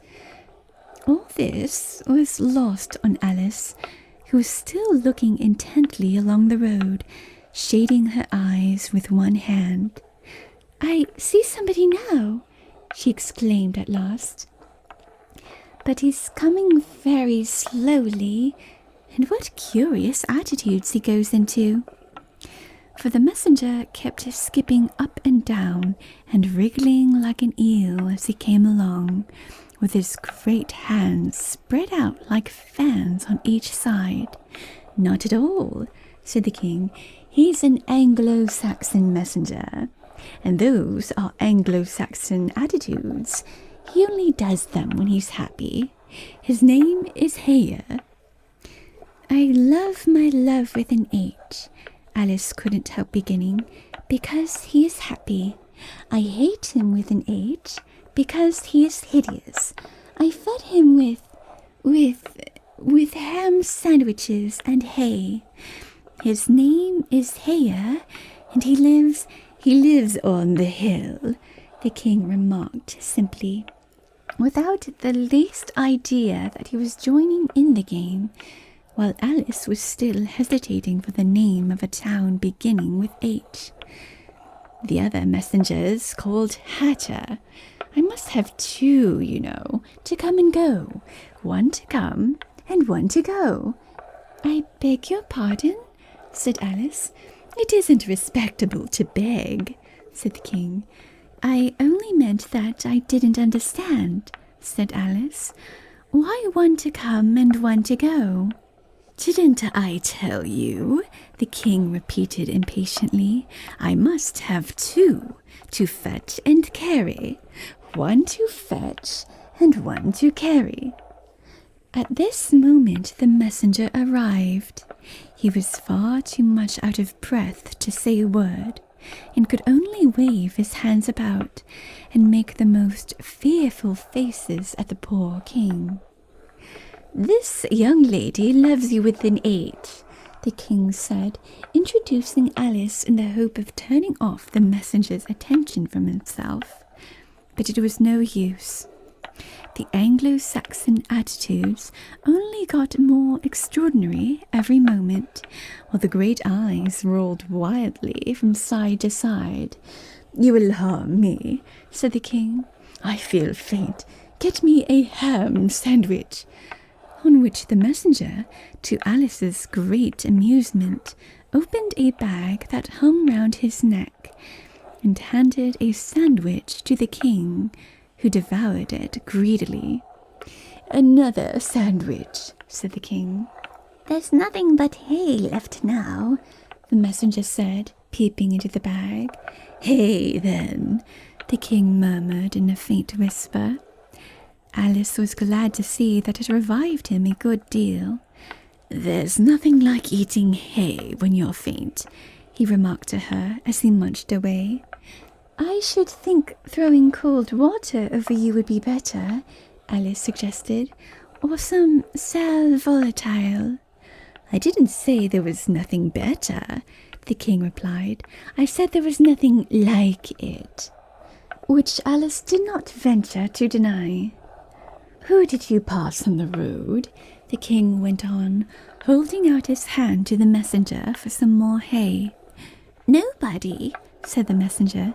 Quite right, said the king. This young lady saw him too. So of course nobody walks slower than you. I do my best, the messenger said in a sulky tone. I'm sure nobody walks much faster than I do. He can't do that, said the king, or else he'd have been here first. However, now you've got your breath, you may tell us what's happened in the town. I'll whisper it, said the messenger, putting his hands to his mouth in the shape of a trumpet, and stooping so as to get close to the king's ear. Alice was sorry for this, as she wanted to hear the news too. However, instead of whispering, he simply shouted at the top of his voice, "They're at it again!" "Do you call that a whisper?" cried the poor king, jumping up and shaking himself. "If you do such a thing again, I'll have you buttered. It went through and through my head like an earthquake." It would have to be a very tiny earthquake, thought Alice. Who are at it again? She ventured to ask. "Why, the lion and the unicorn, of course," said the king. "Fighting for the crown?" "Yes, to be sure," said the king. "And the best of the joke is that it's my crown all the while. Let's run and see them." And they trotted off, Alice repeating to herself as she ran the words of the old song. The lion and the unicorn were fighting for the crown. The lion beat the unicorn all round the town. Some gave them white bread, some gave them brown. Some gave them plum cake and drummed them out of town. "Does the one that wins get the crown?" she asked, as well as she could, for the run was putting her quite out of breath. "Dear me, no," said the king. "What an idea!" "Would you be good enough," Alice panted out, after running a little further, "to stop a minute, just to get one's breath again?" "I'm good enough," the king said, "only I'm not strong enough. You see, a minute goes by so fearfully quick. You might as well try to stop a bandersnatch." Alice had no more breath for talking, so they trotted on in silence, till they came in sight of a great crowd, in the middle of which the lion and unicorn were fighting. They were in such a cloud of dust that at first Alice could not make out which was which, but she soon managed to distinguish the unicorn by his horn. They placed themselves close to where Hatter, the other messenger, was standing watching the fight, with a cup of tea in one hand and a piece of bread and butter in the other. He's only just out of prison, and he hadn't finished his tea when he was sent in, Haya whispered to Alice. and they only give them oyster shells in there, so you see, he's very hungry and thirsty. How are you, dear child? He went on, putting his arm affectionately round Hatter's neck. Hatter looked round and nodded, and went on with his bread and butter. Were you happy in prison, dear child? Said Haya. Hatter looked round once more, and this time a tear or two trickled down his cheek, but not a word would he say. Speak, can't you? Haya cried impatiently. But Hatter only munched away and drank some more tea. Speak, won't you? Cried the king. How are they getting on with the fight? Hatter made a desperate effort and swallowed a large piece of bread and butter. They're getting on very well, he said in a choking voice. Each of them has been down about 87 times. I suppose they'll soon bring the white bread and the brown, Alice ventured to remark. It's waiting for 'em now, said Hatter. This is a bit of it as I'm eating. There was a pause in the fight just then, and the lion and the unicorn sat down, panting, while the king called out, 10 minutes allowed for refreshments. Haya and Hatter set to work at once, carrying rough trays of white and brown bread. Alice took a piece to taste, but it was very dry. I don't think they'll fight any more today, the king said to Hatter. Go and order the drums to begin. And Hatter went bounding away like a grasshopper. For a minute or two, Alice stood silent, watching him. Suddenly, she brightened up. Look, look, she cried, pointing eagerly. There's the White King running across the country. She came flying out of the wood over yonder. How fast those queens can run! There's some enemy after her, no doubt, the king said, without even looking round. That wood's full of them. But aren't you going to run and help her? Alice asked, very much surprised at his taking it so quietly. No use, said the king. She runs so fearfully quick, you might as well try to catch a bandersnatch. But I'll make a memorandum about her, if you like. She's a dear good creature, he repeated softly to himself as he opened his memorandum book. Do you spell creature with a double E?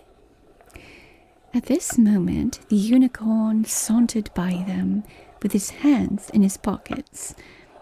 I had the best of it this time, he said to the king, just glancing at him as he passed. A little, the king replied, rather nervously. You shouldn't have run him through with your horn, you know. It didn't hurt him, the unicorn said carelessly, and he was going on when his eye happened to fall upon Alice. He turned round rather instantly, and stood for some time looking at her with an air of the deepest disgust. What is this? He said at last. This is a child, Haya replied eagerly, coming in front of Alice to introduce her, and spreading out both his hands towards her in an Anglo-Saxon attitude. We only found it today. It's as large as life, and twice as natural. I always thought they were fabulous monsters, said the unicorn. Is it alive? It can talk, said Haya solemnly. The unicorn looked dreamily at Alice and said, "Talk, child." Alice could not help her lips curling up into a smile as she began, "Do you know, I always thought unicorns were fabulous monsters too. I never saw one alive before." "Well, now that we have seen each other," said the unicorn, "if you believe in me, I'll believe in you. Is that a bargain?" "Yes, if you like," said Alice. "Come, fetch out the plum cake, old man," the unicorn went on, turning from her to the king. "None of your brown bread for me." "Certainly, certainly," the king muttered, and beckoned to Haya. "Open the bag," he whispered. "Quick, not that one. That's full of hay."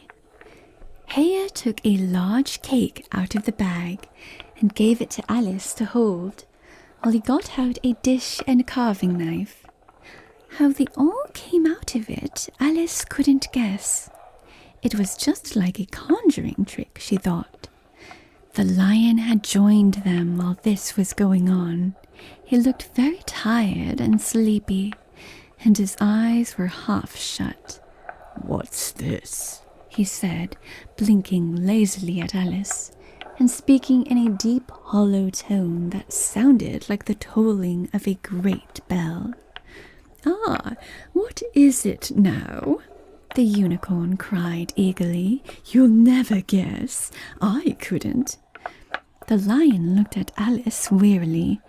"Are you animal, vegetable, or mineral?" he said, yawning at every other word. "It's a fabulous monster," the unicorn cried out before Alice could reply. "Then hand round the plum cake, monster," the lion said, lying down and putting his chin on his paws. "And sit down, both of you." To the king and the unicorn. "Play fair with the cake, you know." The king was evidently very uncomfortable at having to sit down between the two great creatures, but there was no other place for him. "What a fight we might have for the crown now," the unicorn said, looking slyly up at the crown, which the poor king was nearly shaking off his head, he trembled so much. "I should win easy," said the lion. "I'm not so sure of that," said the unicorn.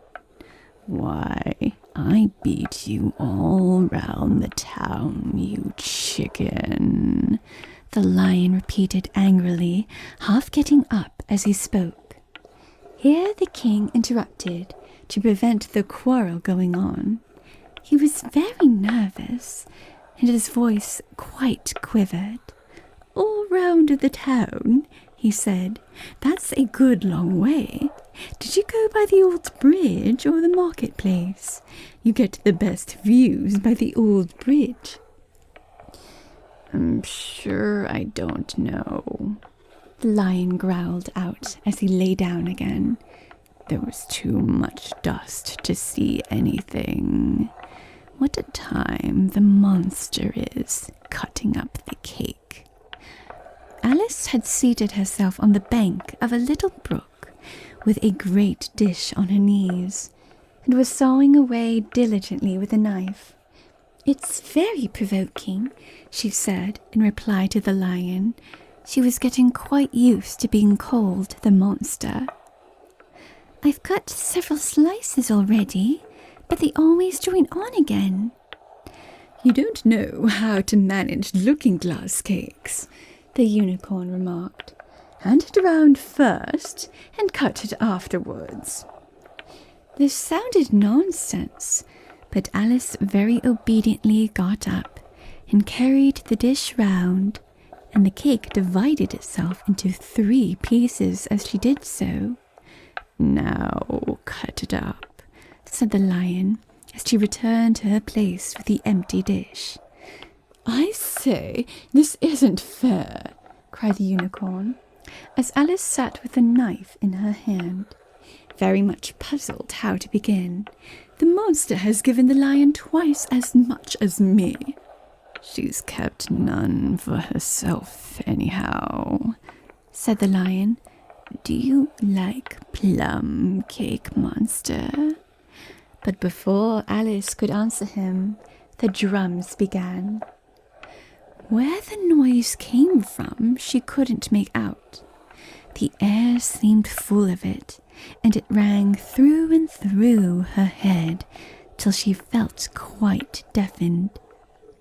She started to her feet and sprang across the little brook in her terror, and had just time to see the lion and the unicorn rise to their feet with angry looks at being interrupted in their feast, before she dropped to her knees and put her hands over her ears, vainly trying to shut out the dreadful uproar. If that doesn't drum them out of town, she thought to herself, nothing ever will.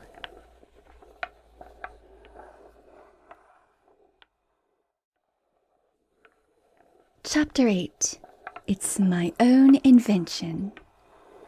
After a while, the noise seemed gradually to die away, till all was dead silence, and Alice lifted up her head in some alarm. There was no one to be seen, and her first thought was that she must have been dreaming about the lion and the unicorn and those queer Anglo-Saxon messengers. However, there was the great dish still lying at her feet, on which she had tried to cut the plum cake. So I wasn't dreaming after all, she said to herself, unless we're all part of the same dream. Only I do hope it's my dream and not the Red King's. I don't like belonging to another person's dream. She went on in a rather complaining tone. I've a great mind to go and wake him up and see what happens. At this moment, her thoughts were interrupted by a loud shouting of "Ahoy! Ahoy! Check!" And a knight dressed in crimson armor came galloping down to her, brandishing a great club. Just as he reached her, the horse stopped suddenly. "You're my prisoner!" the knight cried as he tumbled off his horse. Startled as she was, Alice was more frightened for him than for herself at the moment, and watched him with some anxiety as he mounted again. As soon as he was comfortably in the saddle, he began once more, "You're my—" But here another voice broke in, "Ahoy! Ahoy! Check!" and Alice looked round in some surprise for the new enemy. This time it was a white knight. He drew up at Alice's side and tumbled off his horse just as the Red Knight had done. Then he got on again, and the two knights sat and looked at each other for some time without speaking. Alice looked from one to the other in some bewilderment. "She's my prisoner, you know," the Red Knight said at last. "Yes, but then I came and rescued her," the White Knight replied. "Well, we must fight for her then," said the Red Knight, as he took up his helmet, which hung from the saddle, and was something the shape of a horse's head, and put it on. "You will observe the rules of battle, of course," the White Knight remarked, putting on his helmet too.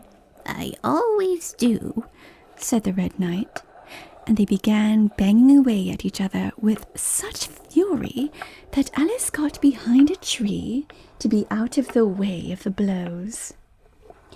"I wonder now what the rules of battle are," she said to herself, as she watched the fight, timidly peeping out from her hiding place. One rule seems to be that if one knight hits the other, he knocks him off his horse, and if he misses, he tumbles off himself. And another rule seems to be that they both hold their clubs with their arms, as if they were Punch and Judy. What a noise they make when they tumble, like a whole set of fire irons falling into the fender. And how quiet the horses are. They let them get on and off them just as if they were tables. Another rule of battle that Alice had not noticed seemed to be that they always fell on their heads, and the battle ended with both their falling off in this way, side by side. When they got up again, they shook hands, and then the Red Knight mounted and galloped off. It was a glorious victory, wasn't it? Said the White Knight as he came up panting. I don't know, Alice said doubtfully. I don't want to be anybody's prisoner. I want to be a queen. So you will when you've crossed to the next brook, said the White Knight. I'll see you safe to the end of the wood, and then I must go back, you know. That's the end of my move. Thank you very much, said Alice. May I help you off with your helmet? It was evidently more than he could manage by himself. However, she managed to shake him out of it at last. Now one can breathe more easily, said the knight, putting back his shaggy hair with both hands and turning his gentle face and large, mild eyes to Alice. She thought she had never seen such a strange-looking soldier in all her life. He was dressed in tin armour, which seemed to fit him very badly, and he had a queer-shaped little deal box fastened across his shoulder, upside down, and with the lid hanging open. Alice looked at it with great curiosity. I see you're admiring my little box, the knight said in a friendly tone. It's my own invention to keep cloves and sandwiches in. You see, I carry it upside down so that the rain can't get in. But the things can get out, Alice gently remarked. Do you know the lid's open? I didn't know it, the knight said, a shade of vexation passing over his face. Then all the things must have fallen out, and the box is no use without them. He unfastened it as he spoke, and was just going to throw it into the bushes, when a sudden thought seemed to strike him, and he hung it carefully on a tree. Can you guess why I did that? He said to Alice. Alice shook her head. In hopes some bees may make a nest in it. Then I should get the honey. But you've got a beehive, or something like one, fastened to the saddle, said Alice. Yes, it's a very good beehive, the knight said in a discontented tone. One of the best kind, but not a single bee has come near it yet. And the other thing is a mouse trap. I suppose the mice keep the bees out, or the bees keep the mice out. I don't know which. I was wondering what the mouse trap was for, said Alice. It isn't very likely there would be any mice on the horse's back. Not very likely, perhaps, said the knight. But if they do come, I don't choose to have them running all about. You see, he went on after a pause, it's as well to be provided for everything. That's the reason the horse has all those anklets round his feet. But what are they for? Alice asked in a tone of great curiosity.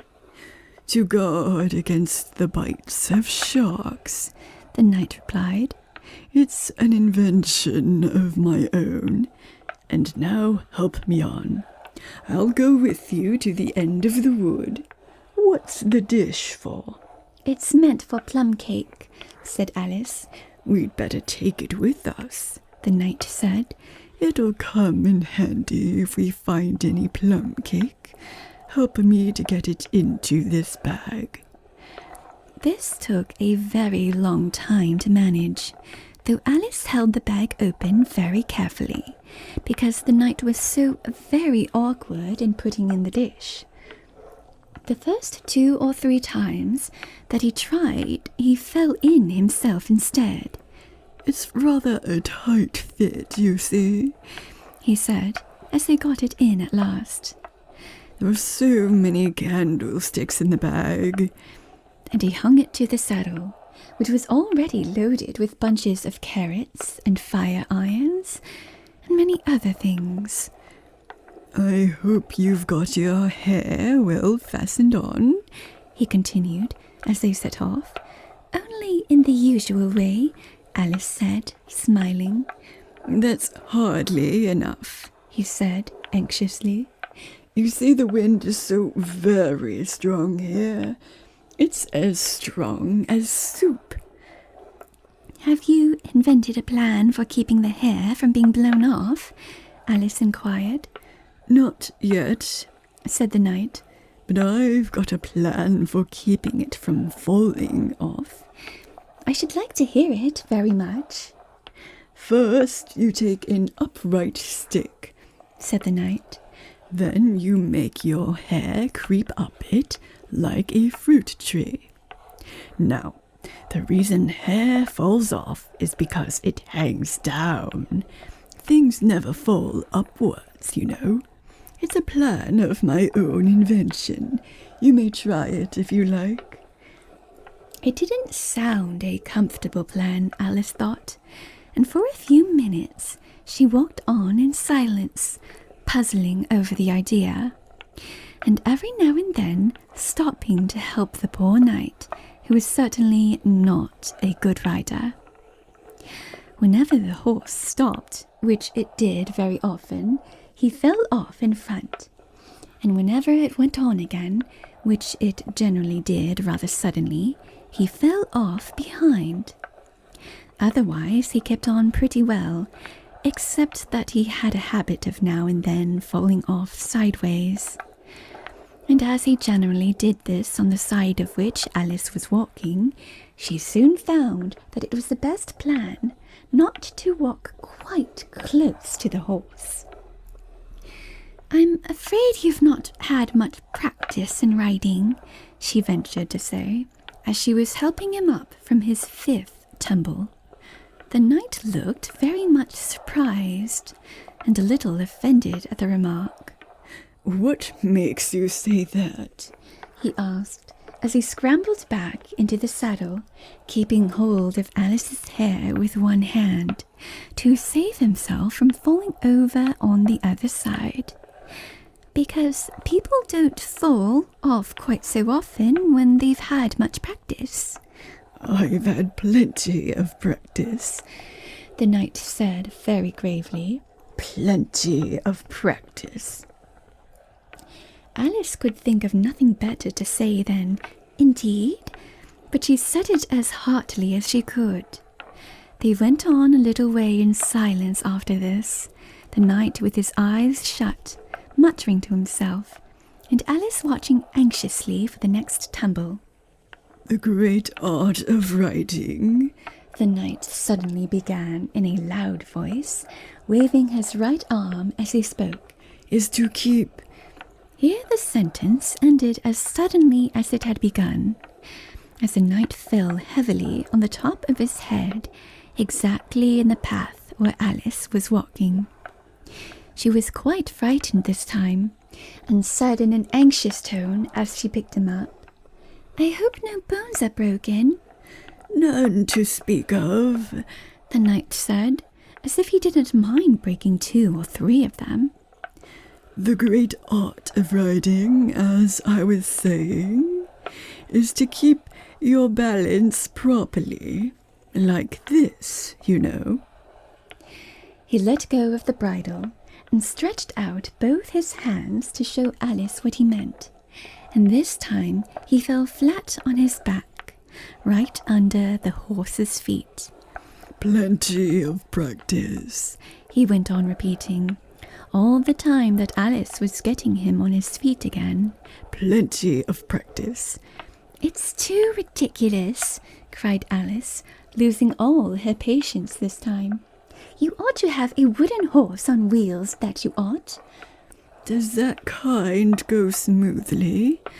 The knight asked in a tone of great interest, clasping his arms round the horse's neck as he spoke, just in time to save himself from stumbling off again.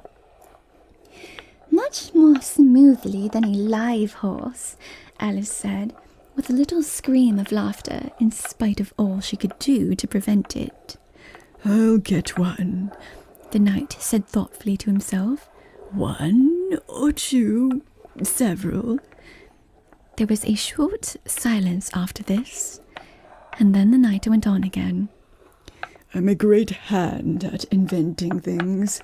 Now, I dare say you noticed that last time you picked me up that I was looking rather thoughtful. You were a little grave, said Alice. Well, just then I was inventing a new way of getting over a gate. Would you like to hear it? Very much indeed, Alice said politely. I'll tell you how I came to think of it, said the knight. You see, I said to myself, the only difficulty is with the feet. The head is high enough already. Now, first I put my head on top of the gate. Then I stand on my head. Then the feet are high enough, you see. Then I'm over, you see. Yes, I suppose you'd be over when that was done, Alice said thoughtfully. But don't you think it would be rather hard? I haven't tried it yet, the knight said gravely. So I can't tell for certain. But I'm afraid it would be a little hard. He looked so vexed at the idea that Alice changed the subject hastily. What a curious helmet you've got, she said cheerfully. Is that your invention too? The knight looked down proudly at his helmet, which hung from the saddle. Yes, he said, but I've invented a better one than that, like a sugar loaf.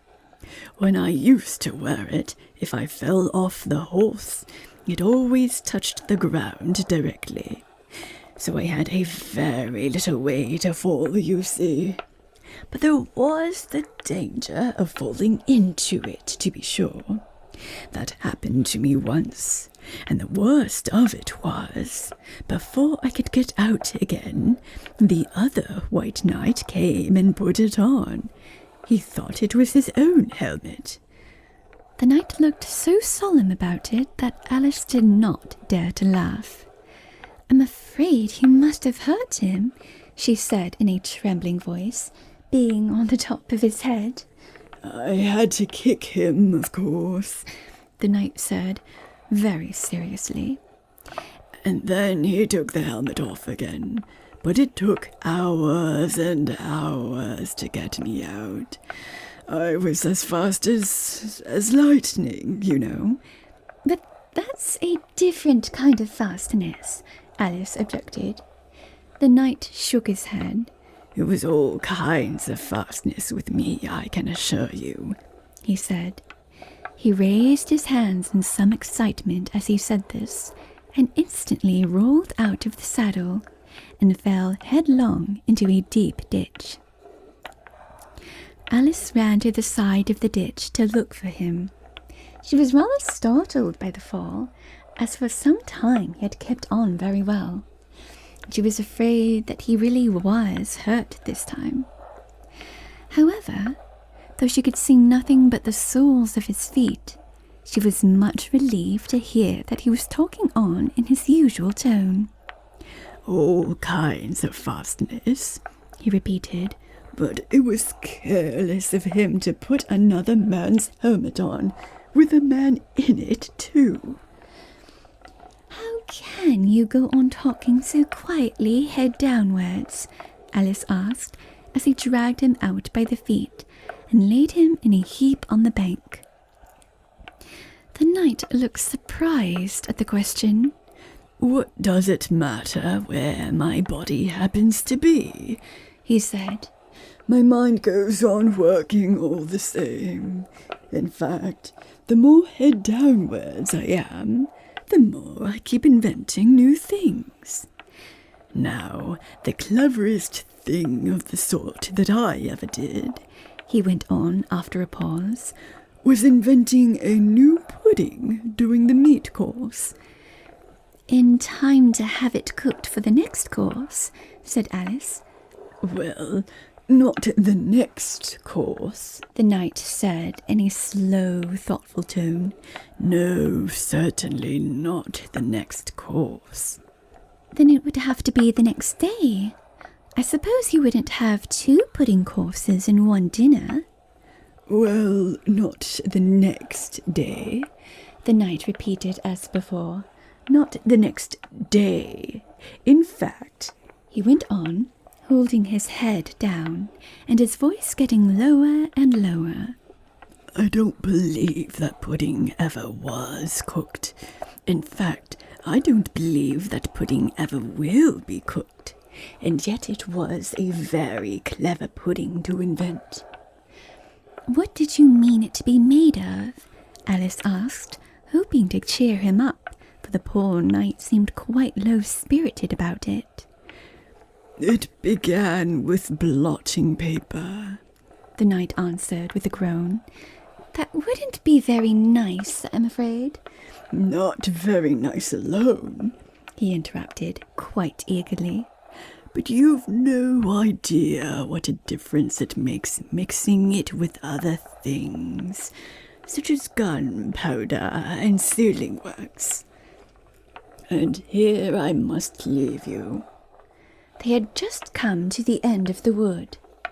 Alice could only look puzzled. She was thinking of the pudding. You are sad, the knight said in an anxious tone. Let me sing you a song to comfort you. Is it very long? Alice asked, for she had heard a good deal of poetry that day. It's long, said the knight, but very, very beautiful. Everybody that hears me sing it, either it brings the tears into their eyes, or else... Or else what? Said Alice, for the knight had made a sudden pause. Or else it doesn't, you know. The name of the song is called Headache's Eyes. Oh, that's the name of the song, is it? Alice said, trying to feel interested. No, you don't understand, the knight said, looking a little vexed. That's what the name is called. The name is really The Aged Man. Then I ought to have said that's what the song is called, Alice corrected herself. No, you oughtn't. That's quite another thing. The song is called Ways and Means. But that's only what it's called, you know. Well, what is the song then? Said Alice, who was by this time completely bewildered. I was coming to that, the knight said. The song is really a sitting on a gate, and the tune's my own invention. So saying, he stopped his horse and let the reins fall on its neck. Then, slowly beating time with one hand, and with a faint smile lighting up his gentle, foolish face, as if he enjoyed the music of his song, he began. Of all the strange things that Alice saw in her journey through the looking-glass, this was the one that she always remembered most clearly. Years afterwards, she could bring the whole scene back again, as if it had been only yesterday. The mild blue eyes and kindly smile of the knight, the setting sun gleaming through his hair and shining on his armor in a blaze of light that quite dazzled her. The horse quietly moving about, with the reins hanging loose on his neck, cropping the grass at her feet, and the black shadows of the forest behind. All this she took in like a picture, as, with one hand shading her eyes, she leant against a tree, watching the strange pair and listening, in a half-dream, to the melancholy music of the song. But the tune isn't his own invention, she said to herself. It's, I give thee all, I can no more. She stood and listened very attentively, but no tears came into her eyes. I'll tell thee everything I can. There's little to relate. I saw an aged man a-sitting on a gate. Who are you, aged man? I said, and how is it you live? And his answer trickled through my head like water through a sieve. He said, I look for butterflies that sleep among the wheat. I make them into mutton pies and sell them in the street. I sell them unto men, he said, who sail on stormy seas. And that's the way I get my bread, a trifle, if you please. But I was thinking of a plan to dye one's whiskers green, and always use so large a fan that they could not be seen. So having no reply to give to what the old man said, I cried, Come, tell me how you live, and thumped him on the head. His accent's mild took up the tale. He said, I go my ways, and when I find a mountain rill, I set it in a blaze. And whence they make a stuff they call Roland's Massacre oil, yet 2p halfpenny is all they give me for my toil. But I was thinking of a way to feed oneself on batter, and so go on from day to day, getting a little fatter. I shook him well from side to side until his face was blue. Come, tell me how you live, I cried, and what it is you do. He said, I hunt for haddocks' eyes among the heather bright, and work them into waistcoat buttons in the silent night. And these I do not sell for gold or coin of silvery shine, but for a copper halfpenny, and that will purchase 9. I sometimes dig for buttered rolls, or set limed twigs for crabs. I sometimes search the grassy knolls for wheels of handsome cabs. And that's the way, he gave a wink, by which I get my wealth. And very gladly will I drink to your honour's noble health. I heard him then, for I had just completed my design, to keep the Menai from rust by boiling it in wine. I thanked him much for telling me the way he got his wealth, but chiefly for his wish that he might drink my noble health.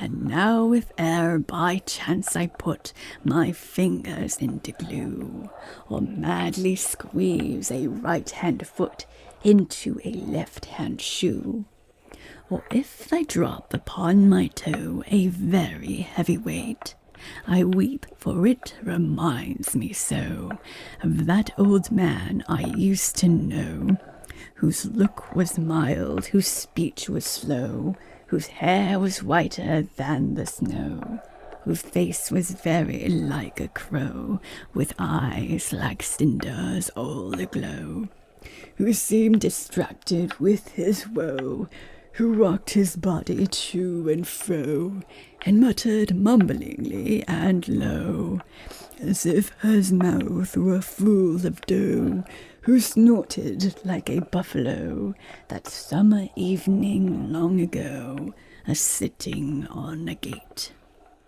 As the knight sang the last words of the ballad, he gathered up the reins and turned his horse's head along the road by which they had come.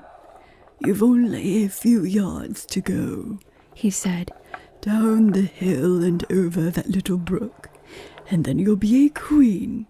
But you'll stay and see me off first," he added, as Alice turned with an eager look in the direction to which he pointed. "I shan't be long. You'll wait and wave your handkerchief when I get to that turn in the road. I think it'll encourage me, you see." "Of course I'll wait," said Alice, "and thank you very much for coming so far, and for the song. I liked it very much." "I hope so," the knight said doubtfully. "But you didn't cry so much as I thought you would." So they shook hands, and then the knight rode slowly away into the forest. "It won't take long to see him off, I expect," Alice said to herself, as she stood watching him. "There he goes, right on his head as usual. However, he gets on again pretty easily. That comes of having so many things hung round the horse." So she went on talking to herself, as she watched the horse walking leisurely along the road, and the knight tumbling off, first on one side and then on the other. After the fourth or fifth tumble, he reached the turn, and then she waved her handkerchief to him and waited till he was out of sight. "I hope it encouraged him," she said, as she turned to run down the hill. "And now for the last brook, and to be a queen. How grand it sounds." A very few steps brought her to the edge of the brook. "The 8th square at last," she cried as she bounded across, and threw herself down to rest on a lawn as soft as moss, with little flower beds dotted about it here and there. "Oh, how glad I am to be here! And what is this on my head?" she exclaimed in a tone of dismay, as she put her hands up to find something very heavy and fitted tight all round her head. "But how can it have got there without my knowing it?" she said to herself, as she lifted it off and set it down on her lap to make out what it could possibly be. It was a golden crown.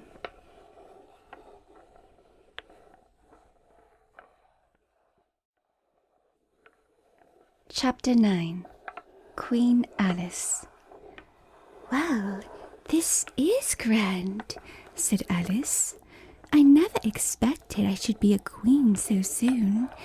And I'll tell you what it is, your majesty," she went on in a severe tone. She was always rather fond of scolding herself. "It will never do for you to be lolling about in the grass like that. Queens have to be dignified, you know." So she got up and walked about, rather stiffly just at first, as she was afraid that the crown might come off. But she comforted herself with the thought that there was nobody to see her. "And if I really am a queen," she said as she sat down again, "I shall be able to manage it quite well in time." Everything was happening so oddly that she didn't feel a bit surprised at finding the Red Queen and the White Queen sitting close to her, one on each side.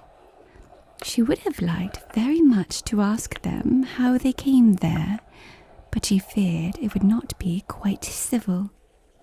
However, there would be no harm, she thought, in asking if the game was over. "Please, would you tell me," she began, looking timidly at the Red Queen. "Speak when you're spoken to," the Queen sharply interrupted her. But if everybody obeyed that rule, said Alice, who was always ready for a little argument, and if you only spoke when you were spoken to, and the other person always waited for you to begin, you see, nobody would ever say anything, so that— Ridiculous, cried the Queen. why don't you see, child?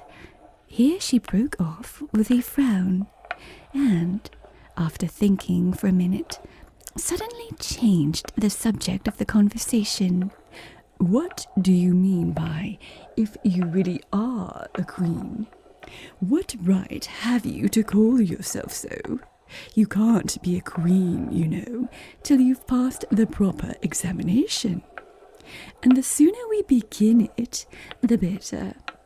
I only said if, poor Alice pleaded in a piteous tone. The two queens looked at each other, and the Red Queen remarked with a little shudder, She says she only said if. "But she said a great deal more than that," the White Queen moaned, wringing her hands. "Oh, ever so much more than that." So you did, you know, the Red Queen said to Alice. Always speak the truth. Think before you speak, and write it down afterwards. "I'm sure I didn't mean," Alice was beginning, but the Red Queen interrupted her impatiently. That's just what I complain of. You should have meant. What do you suppose is the use of child without any meaning? Even a joke should have some meaning, and a child's more important than a joke, I hope. You couldn't deny that, even if you tried with both hands. "I don't deny things with my hands," Alice objected. Nobody said you did, said the Red Queen. I said you couldn't if you tried. "She's in that state of mind," said the White Queen, "that she wants to deny something, only she doesn't know what to deny." A nasty, vicious temper, the Red Queen remarked. And then there was an uncomfortable silence for a minute or two. The Red Queen broke the silence by saying to the White Queen, I invite you to Alice's dinner party this afternoon. The White Queen smiled feebly and said, "And I invite you." "I didn't know I was to have a party at all," said Alice. "But if there is to be one, I think I ought to invite the guests." We gave you the opportunity of doing it, the Red Queen remarked. But I dare say you've not had many lessons in manners yet. "Manners are not taught in lessons," said Alice. "Lessons teach you to do sums and things of that sort." "And you do addition?" the White Queen asked. "What's one and one and one and one and one and one and one and one and one and one?" "I don't know," said Alice. "I lost count." She can't do addition, the Red Queen interrupted. Can you do subtraction? Take 9 from 8. 9 from 8 I can't, you know, Alice replied very readily. "But she can't do subtraction," said the White Queen. "Can you do division? Divide a loaf by a knife. What's the answer to that?" "I suppose," Alice was beginning, but the Red Queen answered for her. Bread and butter, of course. Try another subtraction sum. Take a bone from a dog. What remains? Alice considered. "The bone wouldn't remain, of course, if I took it, and the dog wouldn't remain. It would come to bite me, and I'm sure I shouldn't remain." Then you think nothing would remain, said the Red Queen. "I think that's the answer." Wrong, as usual, said the Red Queen. The dog's temper would remain.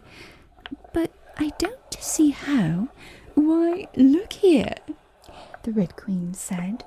The dog would lose its temper, wouldn't it? Perhaps it would, Alice replied cautiously. Then if the dog went away, its temper would remain, the Queen exclaimed triumphantly. Alice said, as gravely as she could, they might go different ways. But she couldn't help thinking to herself, what dreadful nonsense we are talking. She can't do sums a bit, the Queen said together with great emphasis. Can you do sums? Alice said, turning suddenly on the White Queen, for she didn't like being found fault with so much. The Queen gasped and shut her eyes. I can do addition if you give me time, but I can't do subtraction under any circumstances. Of course, you know your ABC, said the Red Queen. To be sure I do, said Alice. So do I, the White Queen whispered. We often say it over together, dear. And I'll tell you a secret. I can read words of one letter.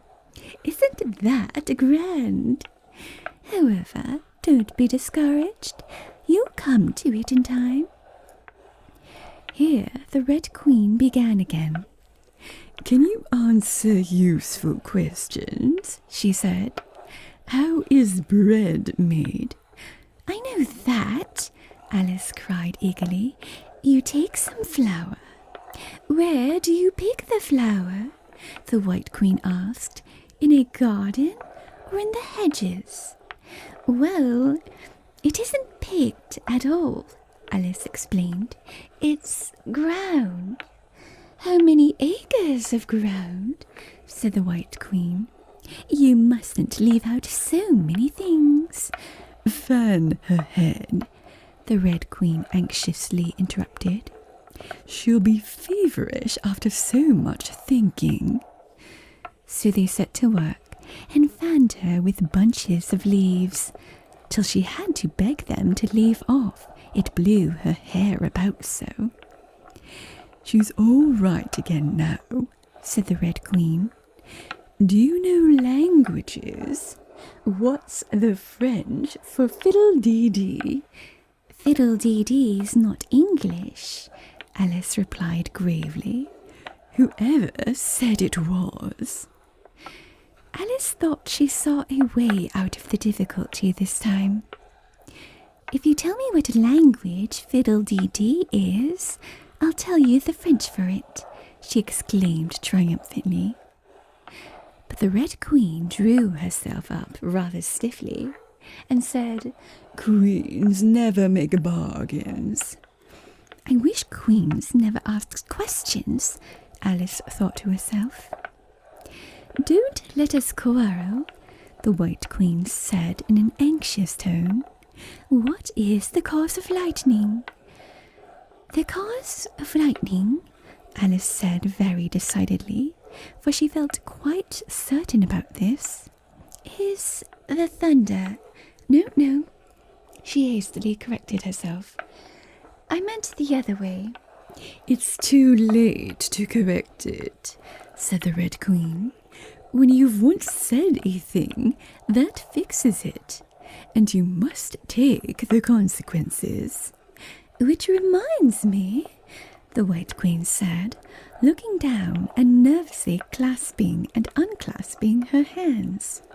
We've had such a thunderstorm last Tuesday. I mean, one of the last set of Tuesdays, you know. Alice was puzzled. In our country, she remarked, there's only one day at a time. The Red Queen said, That's a poor, thin way of doing things. Now here, we mostly have days and nights, 2 or 3 at a time. And sometimes in the winter, we take as many as 5 nights together. For warmth, you know. Are 5 nights warmer than 1 night, then? Alice ventured to ask. 5 times as warm, of course. But they should be 5 times as cold by the same rule. Just so, cried the Red Queen. 5 times as warm and 5 times as cold. Just as I'm 5 times as rich as you are, and 5 times as clever. Alice sighed and gave it up. It's exactly like a riddle with no answer, she thought. Humpty Dumpty saw it too. The Red Queen went on in a low voice, more as if she were talking to herself. He came to the door with a corkscrew in his hand. What did he want? Said the Red Queen. He said he would come in, the White Queen went on, because he was looking for a hippopotamus. Now, as it happened, there wasn't such a thing in the house that morning. Is there generally? Alice asked in an astonished tone. Well, only on Thursdays, said the Queen. I know what he came for, said Alice. He wanted to punish the fish because... Here the White Queen began again.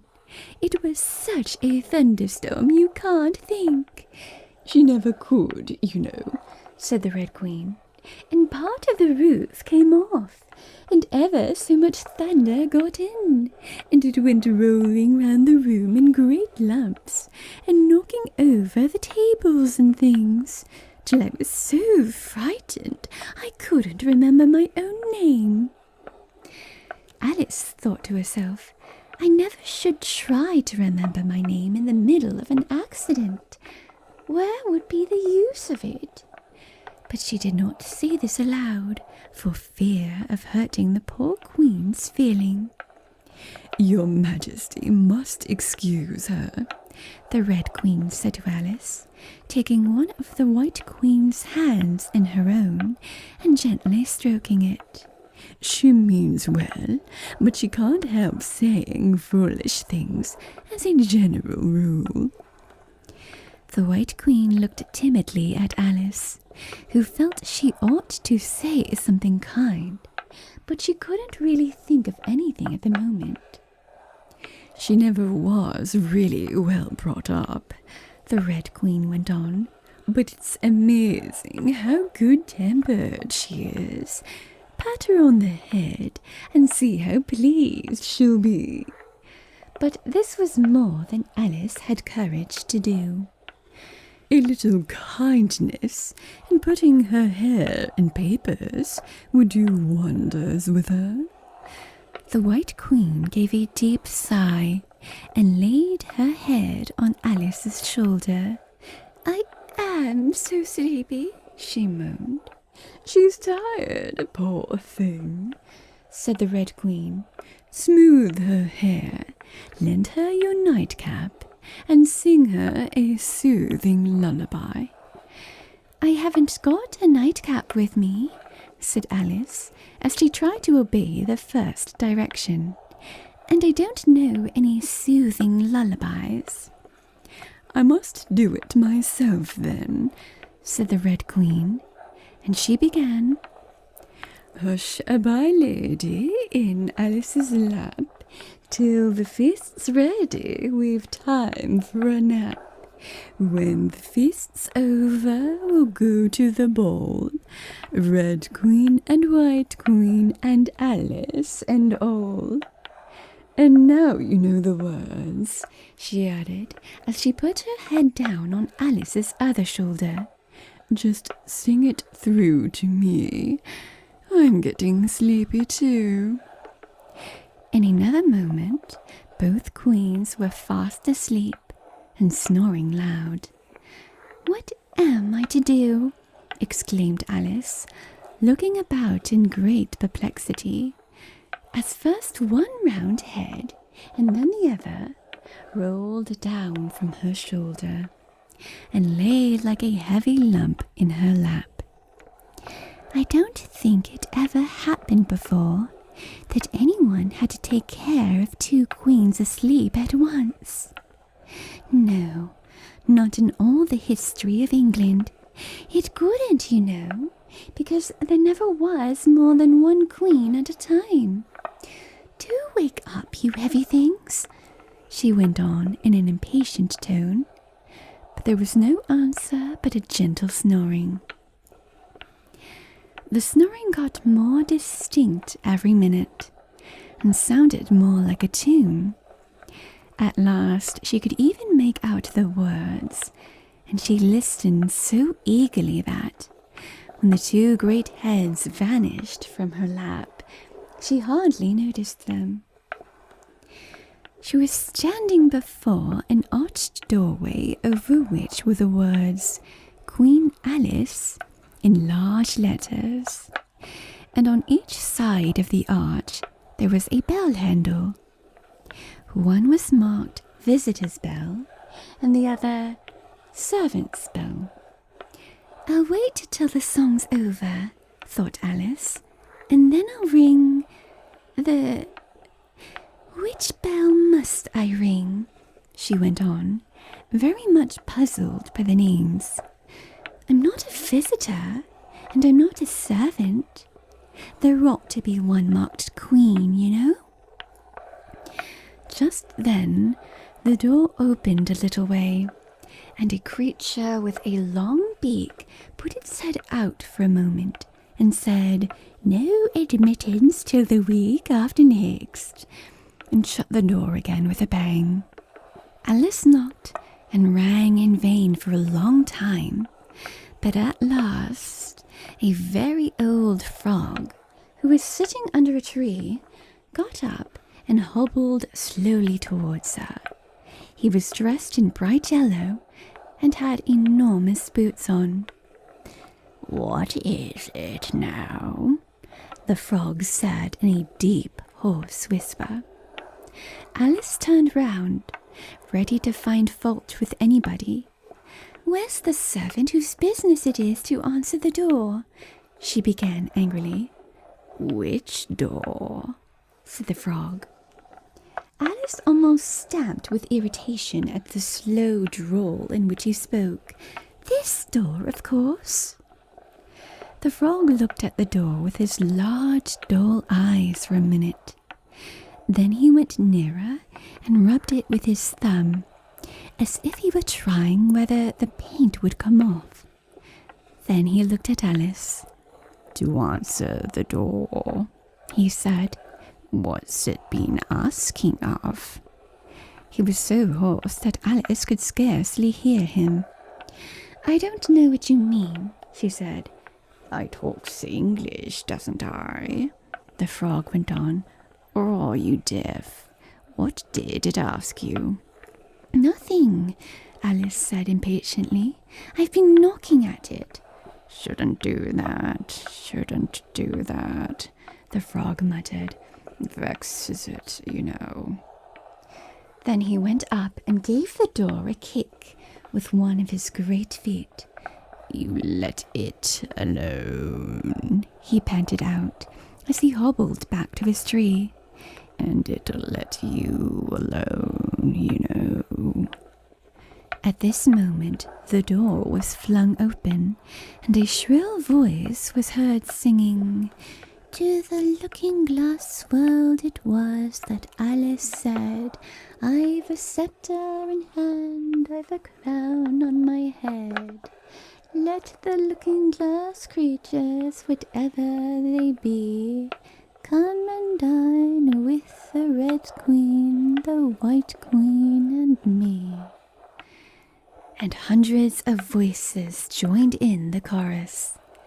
"Then fill up the glasses as quick as you can, and sprinkle the table with buttons and bran. Put cats in the coffee and mice in the tea. and welcome Queen Alice with 30 times 3. Then followed a confused noise of cheering, and Alice thought to herself, 30 times 3 makes 90. I wonder if anyone's counting. In a minute, there was silence again, and the same shrill voice sang another voice. Oh, looking glass creatures, quoth Alice, draw near. 'Tis an honour to see me, a favour to hear. 'Tis a privilege high to have dinner and tea, along with the Red Queen, the White Queen, and me. Then came the chorus again. Then fill up the glasses with treacle and ink, or anything else that is pleasant to drink. Mix sand with the cider and wool with the wine, and welcome Queen Alice with 90 times 9. 90 times 9, Alice repeated in despair. Oh, that'll never be done. I'd better go in at once. And there was a dead silence the moment she appeared. Alice glanced nervously along the table as she walked up the large hall, and noticed that there were about 50 guests of all kinds. Some were animals, some birds, and there were even a few flowers among them. I'm glad they've come without waiting to be asked, she thought. I should never have known who were the right people to invite. There were 3 chairs at the head of the table. The Red and the White Queens had already taken 2 of them, but the middle one was empty. Alice sat down in it, rather uncomfortable in the silence, and longing for someone to speak. At last, the Red Queen began. You've missed the soup and fish, she said. Put on the joint. And the waiters set a leg of mutton before Alice, who looked at it rather anxiously, as she had never had to carve a joint before. You look a little shy. Let me introduce you to that leg of mutton, said the Red Queen. Alice, mutton, mutton, Alice. The leg of mutton got up in the dish and made a little bow to Alice. And Alice returned the bow, not knowing whether to be frightened or amused. May I give you a slice? She said, taking up the knife and fork and looking from one queen to the other. Certainly not, the Red Queen said very decidedly. It isn't etiquette to cut anyone you've been introduced to. Remove the joint. And the waiters carried it off and brought a large plum pudding in its place. I won't be introduced to the pudding, please, Alice said rather hastily, or we shall get no dinner at all. May I give you some? But the Red Queen looked sulky and growled, Pudding, Alice, Alice, pudding. Remove the pudding. And the waiters took it away so quickly that Alice couldn't return its bow. However, she didn't see why the Red Queen should be the only one to give orders. So, as an experiment, she called out, Waiter, bring back the pudding. And there it was again in a moment, like a conjuring stick. It was so large that she couldn't help feeling a little shy with it, as she had been with the mutton. However, she conquered her shyness by a great effort and cut a slice and handed it to the Red Queen. What impertinence, said the pudding. I wonder how you'd like it if I were to cut a slice out of you, you creature. It spoke in a thick, suety sort of voice, and Alice hadn't a word to say in reply. She could only sit and look at it and gasp. Make a remark, said the Red Queen. It's ridiculous to leave all the conversation to the pudding. Do you know, I've had such a quantity of poetry repeated to me today, Alice began, a little frightened at finding that, the moment she opened her lips, there was dead silence, and all eyes were fixed upon her. And it's a very curious thing, I think. Every poem was about fishes in some way. Do you know why they're so fond of fishes all about here? She spoke to the Red Queen, whose answer was a little wide of the mark. As to fishes, she said, very solemnly and slowly, putting her mouth close to Alice's ear. Her White Majesty knows a lovely riddle, all in poetry, all about fishes. Shall she repeat it? Her Red Majesty is very kind to mention it, the White Queen murmured into Alice's other ear in a voice like the cooing of a pigeon. It would be such a treat. May I? Please do, Alice said very politely. The White Queen laughed with delight and stroked Alice's cheek. Then she began. First, the fish must be caught. That is easy. A baby, I think, could have caught it. Next, the fish must be bought. That is easy. A penny, I think, would have bought it. Now cook me the fish. That is easy, and will not take more than a minute. Let it lie in a dish. That is easy, because it is already in it. Bring it here, let me sup. It is easy to set such a dish on the table. Take the dish cover up. Ah, that is so hard that I fear am unable, for it holds it like glue, holds the lid to the dish while it lies in the middle. Which is easiest to do? Undish cover the fish, or dish cover the riddle? Take a moment to think about it, and then guess, said the Red Queen. Meanwhile, we'll drink your health. Queen Alice's health, she screamed at the top of her voice, and all the guests began drinking it directly, and very queerly they managed it. Some of them put their glasses upon their heads like extinguishers, and drank all that trickled down their faces. Others upset the decanters, and drank the wine as it ran off the edges of the table. And 3 of them, who looked like kangaroos, scrambled into the dish of roast mutton, and began eagerly lapping up the gravy. Just like pigs in a trough, thought Alice. You ought to return thanks in a neat speech, the Red Queen said, frowning at Alice as she spoke. We must support you, you know, the White Queen whispered, as Alice got up to do it, very obediently, but a little frightened. Thank you very much, she whispered in reply, but I can do quite well without. That wouldn't be at all the thing, the Red Queen said very decidedly, so Alice tried to submit to it with a good grace.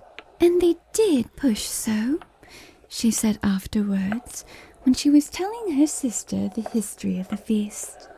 You would have thought they wanted to squeeze me flat.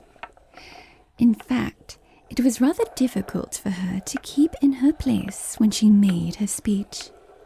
The 2 queens pushed her so, one on each side, that they nearly lifted her up into the air.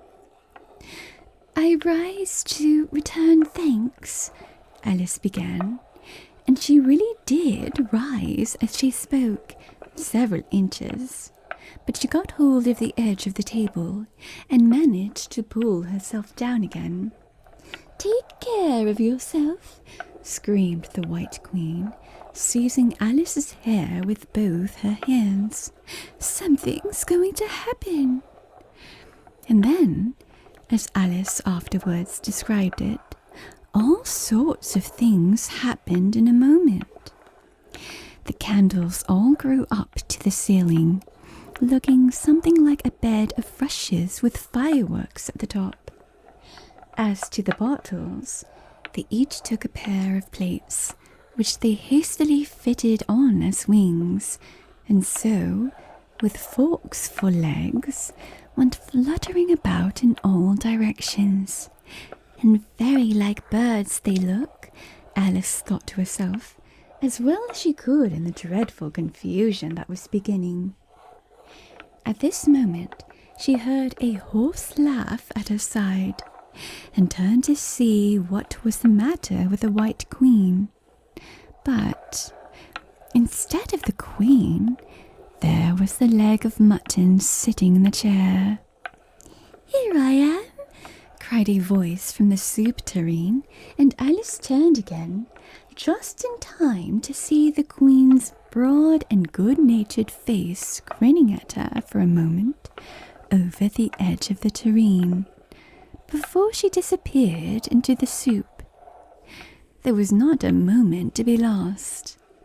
Already several of the guests were lying down in the dishes, and the soup ladle was walking up the table towards Alice's chair, and beckoning to her impatiently to get out of its way. "I can't stand this any longer," she cried as she jumped up and seized the tablecloth with both hands. One good pull, and plates, dishes, guests, and candles came crashing down together in a heap on the floor. "And as for you," she went on, turning fiercely upon the Red Queen, whom she considered as the cause of all this mischief. But the Queen was no longer at her side. She had suddenly dwindled down to the size of a little doll, and was now on the table, merrily running round and round after her own shawl, which was trailing behind her. At any other time, Alice would have felt surprised at this, but she was far too much excited to be surprised at anything now. "As for you," she repeated, catching hold of the little creature in the very act of jumping over a bottle which had just lighted upon the table, "I'll shake you into a kitten, that I will."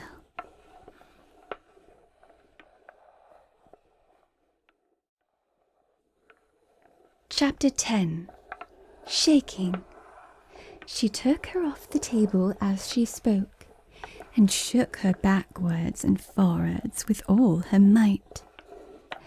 The Red Queen made no resistance whatever, only her face grew very small, and her eyes got large and green. And still, as Alice went on shaking her, she kept on growing shorter and fatter and softer and rounder and... Chapter 11. Waking. And it really was a kitten after all. Chapter 12. Which dreamed it? "Your Majesty shouldn't purr so loud," Alice said, rubbing her eyes and addressing the kitten respectfully, yet with some severity.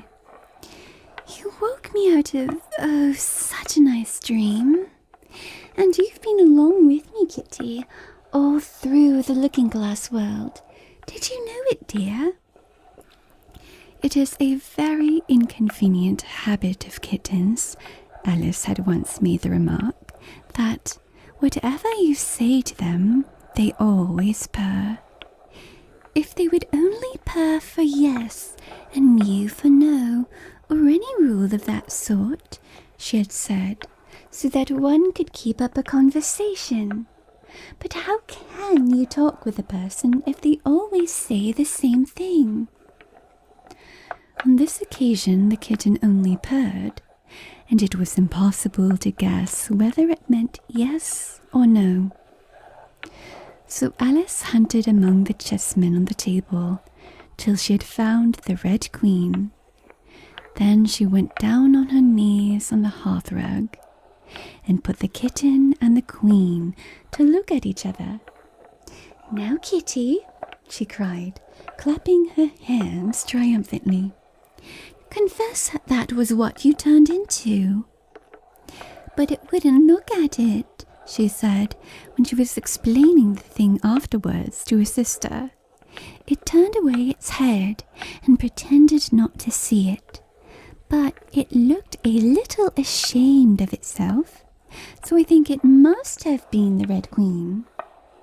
"Sit up a little more stiffly, dear," Alice cried with a merry laugh, "and curtsy while you're thinking what to purr.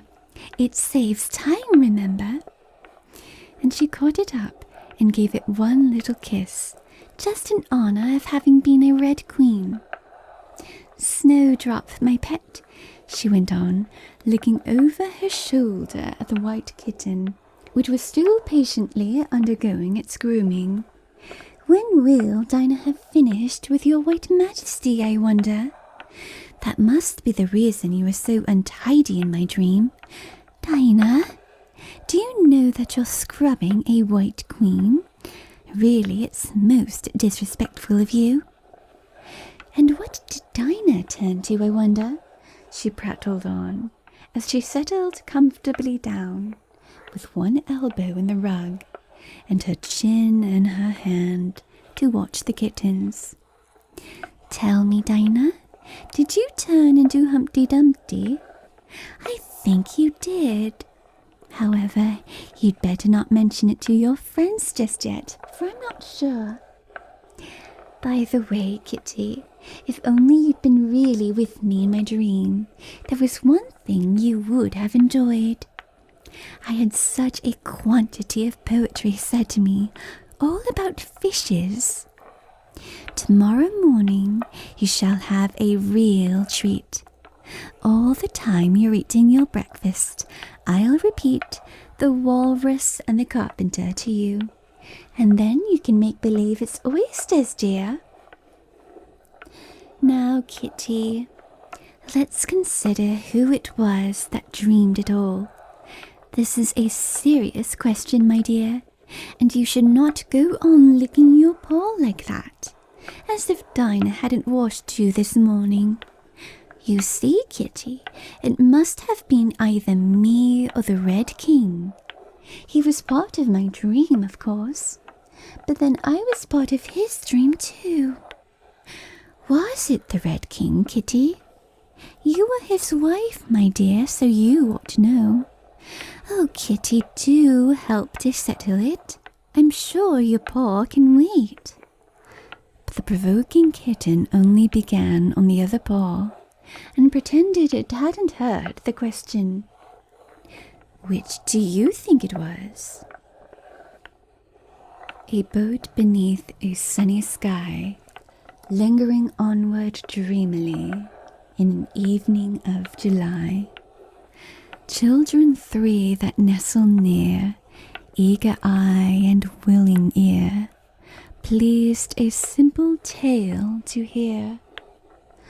Long has paled that sunny day, echoes fade and memories die, autumn frosts have slain July.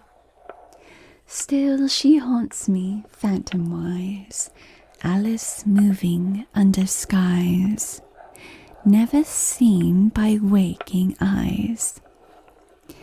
Children yet the tale to hear, eager eye and willing ear, lovingly shall nestle near.